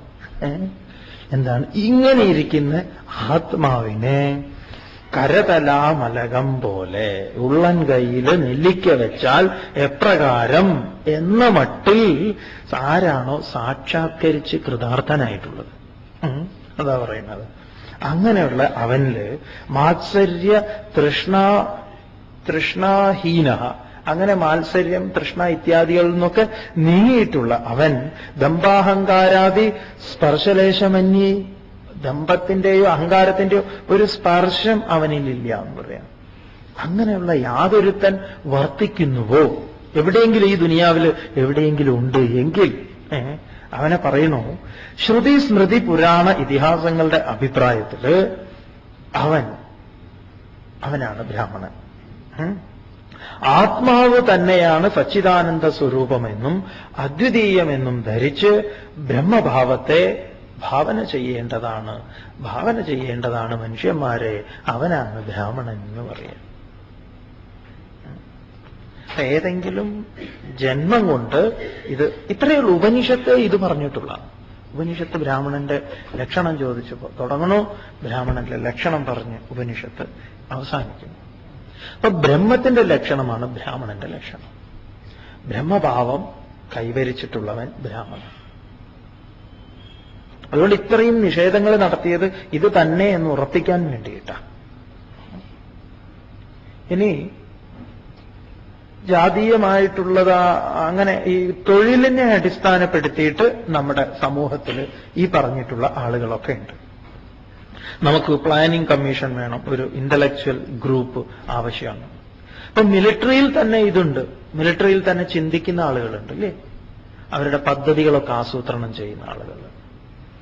അവരിൽ തന്നെ സെക്യൂരിറ്റി ഉണ്ട്. അവരുടെ ക്വാർട്ടേഴ്സിനൊക്കെ തന്നെ സെക്യൂരിറ്റി പാറാവുണ്ട്. അവരിൽ തന്നെ ക്ഷത്രിയന്മാരുണ്ട്. ക്ഷതാത് പ്രായതേ ഇതി ക്ഷത്രിയ, പതനത്തിൽ നിന്ന് ത്രാണനം ചെയ്യിക്കുന്നവൻ. പിന്നെ ഈ ജാതി, ഈ കർമ്മത്തിൽ നിന്നൊക്കെ വിട്ടിട്ട് ഇവർക്കൊക്കെ ശബ്ദങ്ങൾക്ക് ധാതുവിന് അർത്ഥം പറഞ്ഞാൽ നല്ല രസമാണ്. വൈശ്യൻ എന്ന് പറഞ്ഞാൽ പ്രവേശിക്കുന്നവൻ എന്നാണ്. അപ്പം തുടങ്ങുന്നത് ശൂദ്രനിൽ നിന്ന് അതായത് ഈ ബ്രാഹ്മണനിൽ നിന്ന് ക്രമമായ പുരോഗതി കൈവരിച്ച് ശൂദ്രനിലാണ് അവസാനിക്കുന്നത് എന്നാണ്. നേരെ കീഴ്മേൽ മറിയും കാര്യം. അതെ, ശൂദ്രൻ അതിന്റെ ഏറ്റവും ഉയർന്ന ഭാവമാണ്. ഈ തത്വവിചാരത്തിലൂടെ ജ്ഞാനപ്രകാരം അതിനെ വ്യാഖ്യാനിക്കുന്ന സമയത്ത് വിശ് പ്രവേശിക്കുന്നവനാണ് വൈശ്യൻ എന്ന് പറഞ്ഞ വിശ് ധാതുവിന് പ്രവേശനേന, പ്രവേശിക്കുക എന്നുള്ളതാണ്. വിശരണയെന്നുണ്ട്. ശൂദ്രൻ എന്ന് പറഞ്ഞാൽ കരയുന്നവനാ. എങ്ങനെയാ ഒരാൾ കരയുന്നത്? ഇവിടെ എന്ത് കരച്ചില്ല, വെറുതെ കരയല്ല, ആനന്ദ കണ്ണീരൊഴുക്കുന്നവനാ. ആനന്ദം കൊണ്ട് കരച്ചിൽ വരുമല്ലോ. ആ കണ്ണുനീരിന് മാധുര്യം ഉണ്ടാവുന്ന, ഉപ്പ് രസമായിരിക്കില്ല. ഈ സങ്കടം കൊണ്ട് വരുമ്പോഴാണ് ഉപ്പുണ്ടാവുക. അപ്പൊ ആ വിധത്തിൽ അതിനെക്കുറിച്ചൊക്കെ പറഞ്ഞിട്ടുണ്ട്. ഇനി ഇങ്ങനെ നോക്കിക്കഴിഞ്ഞാലും കർമ്മത്തിനെ അടിസ്ഥാനപ്പെടുത്തിയിട്ട് ഈ പറഞ്ഞതൊക്കെ ഉണ്ട്. ആ ഒരു ബുദ്ധിജീവികൾ ഇരിക്കുന്ന സ്ഥലം, നല്ല ബുദ്ധിയുള്ള ആളുകൾ ഇരിക്കുന്ന, ഇപ്പൊ നമുക്ക് വേണമെങ്കിൽ ബാബ ആറ്റമിക് റിസർച്ച് സെന്ററിലോ അങ്ങനെ അതുപോലുള്ള വലിയ വലിയ ശാസ്ത്രകാരന്മാരൊക്കെ നിലകൊള്ളുന്ന കേന്ദ്രങ്ങളുണ്ടല്ലോ, അവിടെയും ഉണ്ട് ഈ നാലാൾക്കാർ. അവിടെ ആരുണ്ട്? പാറാവുണ്ട്, സെക്യൂരിറ്റി ഉണ്ട് അല്ലേ? അവിടെയും കച്ചവടക്കാരുണ്ട്. അവർക്ക് വേണ്ട സാധനങ്ങൾ എത്തിച്ചു. അവർക്ക് ആ ക്യാമ്പസിനകത്ത് തന്നെ ഉണ്ടാവുമല്ലോ പർച്ചേസ് ഡിപ്പാർട്ട്മെന്റ് ഇല്ലേ? അതിലില്ലേ സെക്യൂരിറ്റി ഡിപ്പാർട്ട്മെന്റ് ഇല്ലേ? അതിൽ ലേബേഴ്സ് ഇല്ലേ, വർക്കേഴ്സ് ഇല്ലേ? അപ്പൊ ഏതൊരു ഫാക്ടറിയിലും, ഏതൊരു കമ്പനിയിലും, ഏതൊരു ഗവൺമെന്റിലും, ഏതൊരു രാജ്യത്തും ഈ 4 ഒഴിവാക്കാൻ പറ്റാത്ത ആളുകളുണ്ട്. അത് ഒരുവൻ കൂടിയവനെന്നോ ഒരുവൻ കുറഞ്ഞവനെന്നോ എന്നൊന്നുമല്ല. കർമ്മത്തിന്റെ വെളിച്ചത്തിൽ നോക്കുകയാണെങ്കിൽ ഡോക്ടർമാരൊക്കെ ശൂദ്രന്മാരാണ്. ഡോക്ടർമാര്, പിന്നെ എഞ്ചിനീയേഴ്സ്, അവരൊക്കെ എന്താണ്? സേവാപ്രവർത്തനമാണ്. പണ്ട് ജോലി കർമ്മത്തിനെ അടിസ്ഥാനപ്പെടുത്തിയിട്ട് ഇനി ആളുകൾ ജീവിച്ചിരുന്നതും എല്ലാം പണ്ട്. ഈ അടുത്ത കാലത്തല്ലേ ഇതൊക്കെ മാറി വന്നത്. ഈ അടുത്താണ് ഇതൊക്കെ മാറി വന്നത്. അതിന്റെ ഗുണങ്ങളും ദോഷങ്ങളും ഒക്കെ ഉണ്ട്. തെങ്ങ് കയറുന്നവന്റെ മകൻ നല്ല തെങ്ങ് കയറ്റക്കാരൻ തന്നെയായിരിക്കും പണ്ട്. പക്ഷെ ഇന്ന് അങ്ങനെയല്ല. അതുകൊണ്ട് സ്വാമി തെങ്ങ് കയറുന്നവന്റെ മകൻ എന്നും തെങ്ങ് കയറണ ആണോ എന്ന് ചോദിച്ചാൽ തെങ്ങ് എന്നും കയറാൻ ആരെങ്കിലും വേണം. ഇത്രയേ സ്വാമിക്ക് പറയാനുള്ളൂ. എല്ലാറ്റിനും എല്ലാ ജോലിയും ശ്രേഷ്ഠമാണോ എന്നാണ് നമ്മൾ ആദ്യം മനസ്സിലാക്കേണ്ടത്. എനിക്കെന്ത് ഗുണമുണ്ട്, എന്ത് ഗുണത്താൽ പ്രഭാവിതനാണ് ഞാൻ, എന്നിൽ എന്തൊക്കെ സാധ്യതകളുണ്ട്, എനിക്ക് എന്തൊക്കെ ചെയ്യാൻ പറ്റും. ഇന്ന് ഈ എല്ലാ കുട്ടികളും ഈ എൻട്രൻസിന് ഇങ്ങനെ ഈ പഴുപ്പിച്ച് വിടുന്നുണ്ടല്ലോ. എന്നിട്ട് എന്താ ഇപ്പൊ പുറത്ത് വരുന്നത്? എന്താ നിങ്ങൾക്ക് തോന്നുന്നുണ്ടോ നല്ല ക്വാളിറ്റി ഉള്ളതാണെന്ന്? ക്വാണ്ടിറ്റി ഉണ്ട്. പക്ഷെ ക്വാളിറ്റി കുറവാണെന്ന് പറയാൻ. ഏട്ടാ എങ്ങനെയെങ്കിലും നീ ഡോക്ടറാവുന്ന പറയാം, എങ്ങനെയെങ്കിലും, എങ്ങനെയെന്നൊന്നും വിഷയമല്ല. അതുകൊണ്ട് ഇപ്പം നല്ല പ്ലംബറെ കിട്ടാനില്ല, നല്ല കാർപ്പൻറ്ററെ കിട്ടാനില്ല. പക്ഷെ ഡോക്ടറും എഞ്ചിനീയറും എത്ര വേണമെങ്കിലും ഉണ്ട്. കേരളത്തിന്റെ ഒരു അവസ്ഥയാണ്. ഇപ്പൊ കേരളം പോകുന്നത് അങ്ങനെയാണ്. ആരെ കിട്ടിയാലും ഡോക്ടർ എഞ്ചിനീയറും ആക്കുന്ന ചില ആളുകളുണ്ട്, അത് വേറെ. അപ്പൊ ഇതൊന്നും മോശം എന്നല്ല സ്വാമി പറയണത്. അപ്പൊ നമ്മൾ കുട്ടികളെയൊക്കെ അഡ്രസ് ചെയ്യാൻ പോകുമ്പോൾ ചോദിക്കാറുണ്ട്, മക്കളെ നിങ്ങൾക്ക് ആരാവണം? ഇവർക്ക് ഇത് രണ്ട് ചോയ്സ് മാത്രമേ, ഡോക്ടർ അല്ലെങ്കിൽ എഞ്ചിനീയർ. അപ്പൊ ഒരുപാട് രോഗികളും വേണം ഇവിടെ, എന്നാലല്ലേ ഇവർക്കൊക്കെ എന്തെങ്കിലുമൊക്കെ ജോലി ഉണ്ടാവും. അതുകൊണ്ട് വിവേകാനന്ദ സ്വാമികൾ നരേന്ദ്രൻ ക്ലാസ് റൂമിൽ അധ്യാപകൻ ചോദിച്ചു ആരാവണം? നരേന്ദ്രൻ വന്ന ഒരു കുതിരവണ്ടിക്കാരനാണെന്ന് ശരിക്കും പറഞ്ഞതാ. കാരണം അദ്ദേഹത്തിന്റെ അച്ഛൻ കോടതിയിൽ പോകുന്നത് കുതിരവണ്ടിയില്ല. അപ്പൊ ഈ കുതിരവണ്ടിക്കാരനെ കണ്ടപ്പോൾ അദ്ദേഹത്തിന് വലിയ സന്തോഷമായിരുന്നു. ആയിത്തീരണം തോന്നിയിട്ടുണ്ട് കുതിരവണ്ടിക്കാരൻ. എല്ലാവരും ചിരിച്ചു. ഇവനാണ് മിടുക്കനാണ്, പഠിക്കാനൊക്കെ. മാഷ്ക്കും നല്ല പ്രതീക്ഷ ഉണ്ടായിരുന്നു, എന്നൊരു എന്തെങ്കിലും വക്കീല അറ്റ്ലീസ്റ്റ് അതെങ്കിലും പറയുന്നു വിചാരിച്ചു. അതൊന്നും പറഞ്ഞില്ല, പകരം ഇതാ പറഞ്ഞത്. എല്ലാവരും പരിഹസിച്ചു, കുട്ടികളൊക്കെ പരിഹസിച്ചു. വീട്ടിൽ വന്ന് ഈ കാര്യം പറഞ്ഞു, അമ്മയോട് പറഞ്ഞു. ഭുവനേശ്വരി അമ്മയുടെ പേരിലെ, ഭുവനത്തിന് മുഴുവൻ ഈശ്വരിയായിട്ടുള്ള അമ്മയാണ്. അമ്മ സാന്ത്വനിപ്പിച്ചു എന്ന് പറയാം, കെട്ടിപ്പിടിച്ചു. കൊണ്ടുപോയിട്ട് പൂജാമുറിയിൽ കൊണ്ടുപോയി കാണിച്ചു കൊടുത്തു. കുതിരക്കാരൻ പിറകിലിരിക്കുന്ന കുതിരക്കാരനെ കാണിച്ചു കൊടുത്തു. പറഞ്ഞു ഇങ്ങനെയാവണമെന്ന് പറഞ്ഞു. ഇതായിരിക്കട്ടെ നിന്റെ മോഡൽ കുതിരക്കാരൻ. അങ്ങനെ തന്നെ അതിനെ തിരിച്ച് ഒരു ദിശയിലേക്ക് കടത്തിവിടുക എന്ന് പറയാം. ഓ എന്റെ കഴുത, നീയല്ല, നിന്നെയൊക്കെ ആണല്ലോ ഞാൻ, അല്ലേ? അറ്റ്ലീസ്റ്റ് നിനക്ക് ആകാൻ പറ്റിയിട്ടില്ലെങ്കിലും നിനക്ക് എന്തെങ്കിലുമൊക്കെ ആകണം എന്ന് പറഞ്ഞോട്ടെ. അച്ഛൻ മകനോട് ചോദിച്ചു, മോനെ നിനക്ക് ആരാവണം? എനിക്ക് പട്ടാളക്കാരനാവണം. അപ്പൊ അച്ഛൻ പറഞ്ഞു, മോനെ ശത്രുക്കൾ നിന്നെ വെടിവെക്കുന്നു, എന്നാൽ ഞാൻ ശത്രു ആവാം. അങ്ങനെ കുട്ടികൾ ശത്രുവാകുന്നു.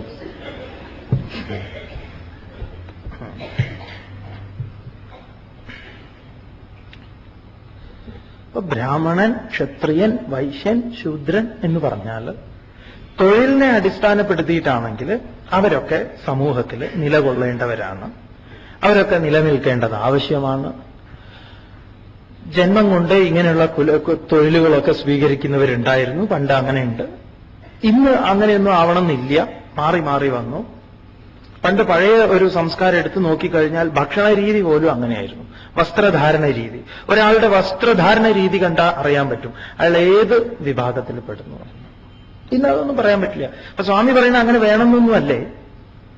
പക്ഷെ എല്ലാറ്റിനും ഒരു ഒരു പണ്ട് അങ്ങനെയായിരുന്നു. തൊഴിലിനെ അങ്ങനെയുള്ള കാര്യങ്ങളൊക്കെ വെച്ചുകൊണ്ടാണ് ഇങ്ങനെയുള്ള കാര്യങ്ങളൊക്കെ ഉണ്ടായിരുന്നത്. ഇന്ന് അതൊക്കെ മാറി.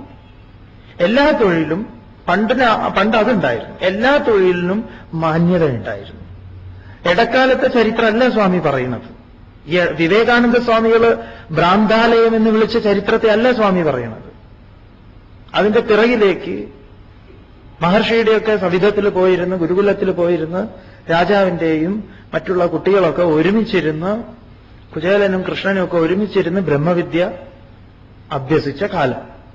നമുക്കൊരു പഴയ ഒരു സുവർണ കാലം ഉണ്ടായിരുന്നു എന്ന് പറയാം. അവിടുത്തെ ശാസ്ത്രമാണിത്. അല്ലാതെ ഈ ഇടക്കാലത്ത് ഈ ശാസ്ത്രമല്ല അത്. പക്ഷെ നമ്മൾ ഈ ചാതുർവർണ്ണ്യം കാണുന്ന സമയത്ത് കേരളത്തിന്റെ ഒരു 50 വർഷം പിറകിലുള്ള, അല്ലെങ്കിൽ ഒരു സ്വാതന്ത്ര്യ സമര സമയത്തുണ്ടായിട്ടുള്ള ആ ചരിത്രം വെച്ചിട്ടാണ് ഈ ശ്ലോകത്തെ കാണുക. ഈ ശ്ലോകത്തിന് അതുമായിട്ട് ബന്ധമില്ല, അത് വേറെ കാര്യം. നമുക്ക് ഈ ബ്രാഹ്മണൻ, ക്ഷത്രിയൻ, വൈശ്യൻ, ശൂദ്രൻ എന്നൊക്കെ പറയുമ്പോൾ ഈ ബ്രാഹ്മണൻ എന്ന് പറഞ്ഞാൽ ഈ കൊള്ളരുതാത്തന്മാര് എന്നൊക്കെ നമ്മൾ പറയും. അവര് അങ്ങോട്ട് നിൽക്ക്, ഇങ്ങോട്ട് നിൽക്ക്, മാറുമാറ് എന്നൊക്കെ പറഞ്ഞു കുറെ കാലം നമ്മൾ അങ്ങനെ ഒരുപാട് ദ്രോഹങ്ങളൊക്കെ ചെയ്യിച്ചു. അങ്ങനെ ഒരു വർഗത്തെ അങ്ങനെ ആരെങ്കിലുമൊക്കെ ചെയ്തിട്ടുണ്ടെങ്കിൽ അതൊക്കെ തെറ്റ് തന്നെയാണ്. പല നോവലുകളൊക്കെ രചിക്കപ്പെട്ടിട്ടുള്ളത് അതിന്റെ പിറകിലാണല്ലോ, അല്ലേ? അപ്പൊ ഉണ്ടാവാം, അതങ്ങനെ എല്ലാറ്റിലും പലതും ഉണ്ട്. ഇവിടെ നിങ്ങൾ ഈ ശാസ്ത്രത്തെ ശ്രവണം ചെയ്യുന്ന സമയത്ത് ഇങ്ങനെ ചാതുർവർണ്ണ്യത്തെക്കുറിച്ച് ഭഗവാൻ പറയുമ്പം അതിനിങ്ങനെ ഒരു തലമുണ്ട്. അതിനെ മനസ്സിലാക്കാൻ ശ്രമിക്കുക.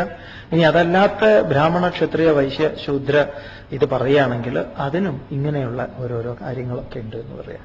അതുകൊണ്ട് ആരും മോശക്കാരെന്നോ ആരും വലിയ കേമന്മാരെന്നോ പറഞ്ഞിട്ടില്ല. ബ്രാഹ്മണൻ മുഖത്തിൽ നിന്നാണ് ഉണ്ടായത്, ക്ഷത്രിയൻ കൈകളിൽ നിന്നാണ് ഉണ്ടായത്, പിന്നെ തുടയിൽ നിന്ന് വൈശ്യനും കാലിൽ നിന്ന് ശൂദ്രനും എന്ന് പറയുമ്പം കാലില്ലെങ്കിൽ നമുക്ക് നിൽക്കാൻ പറ്റുമോ? ഇതിലേതെങ്കിലും മോശമായിട്ടുള്ളതുണ്ടോ? അല്ലേ? അപ്പോ നമ്മുടെ തന്നെ രൂപത്തിൽ എന്തുണ്ട്? എന്നിൽ തന്നെ വൈശ്യനും ബ്രാഹ്മണൻ എന്ന് പറയുന്ന തലമണ്ടയാണ് എന്റെ ബ്രാഹ്മണൻ. ഇല്ലേ? എന്തെങ്കിലുമൊക്കെ മറന്നുപോയാ അയ്യോ ഇല്ലേ തലയ്ക്കാ തട്ട.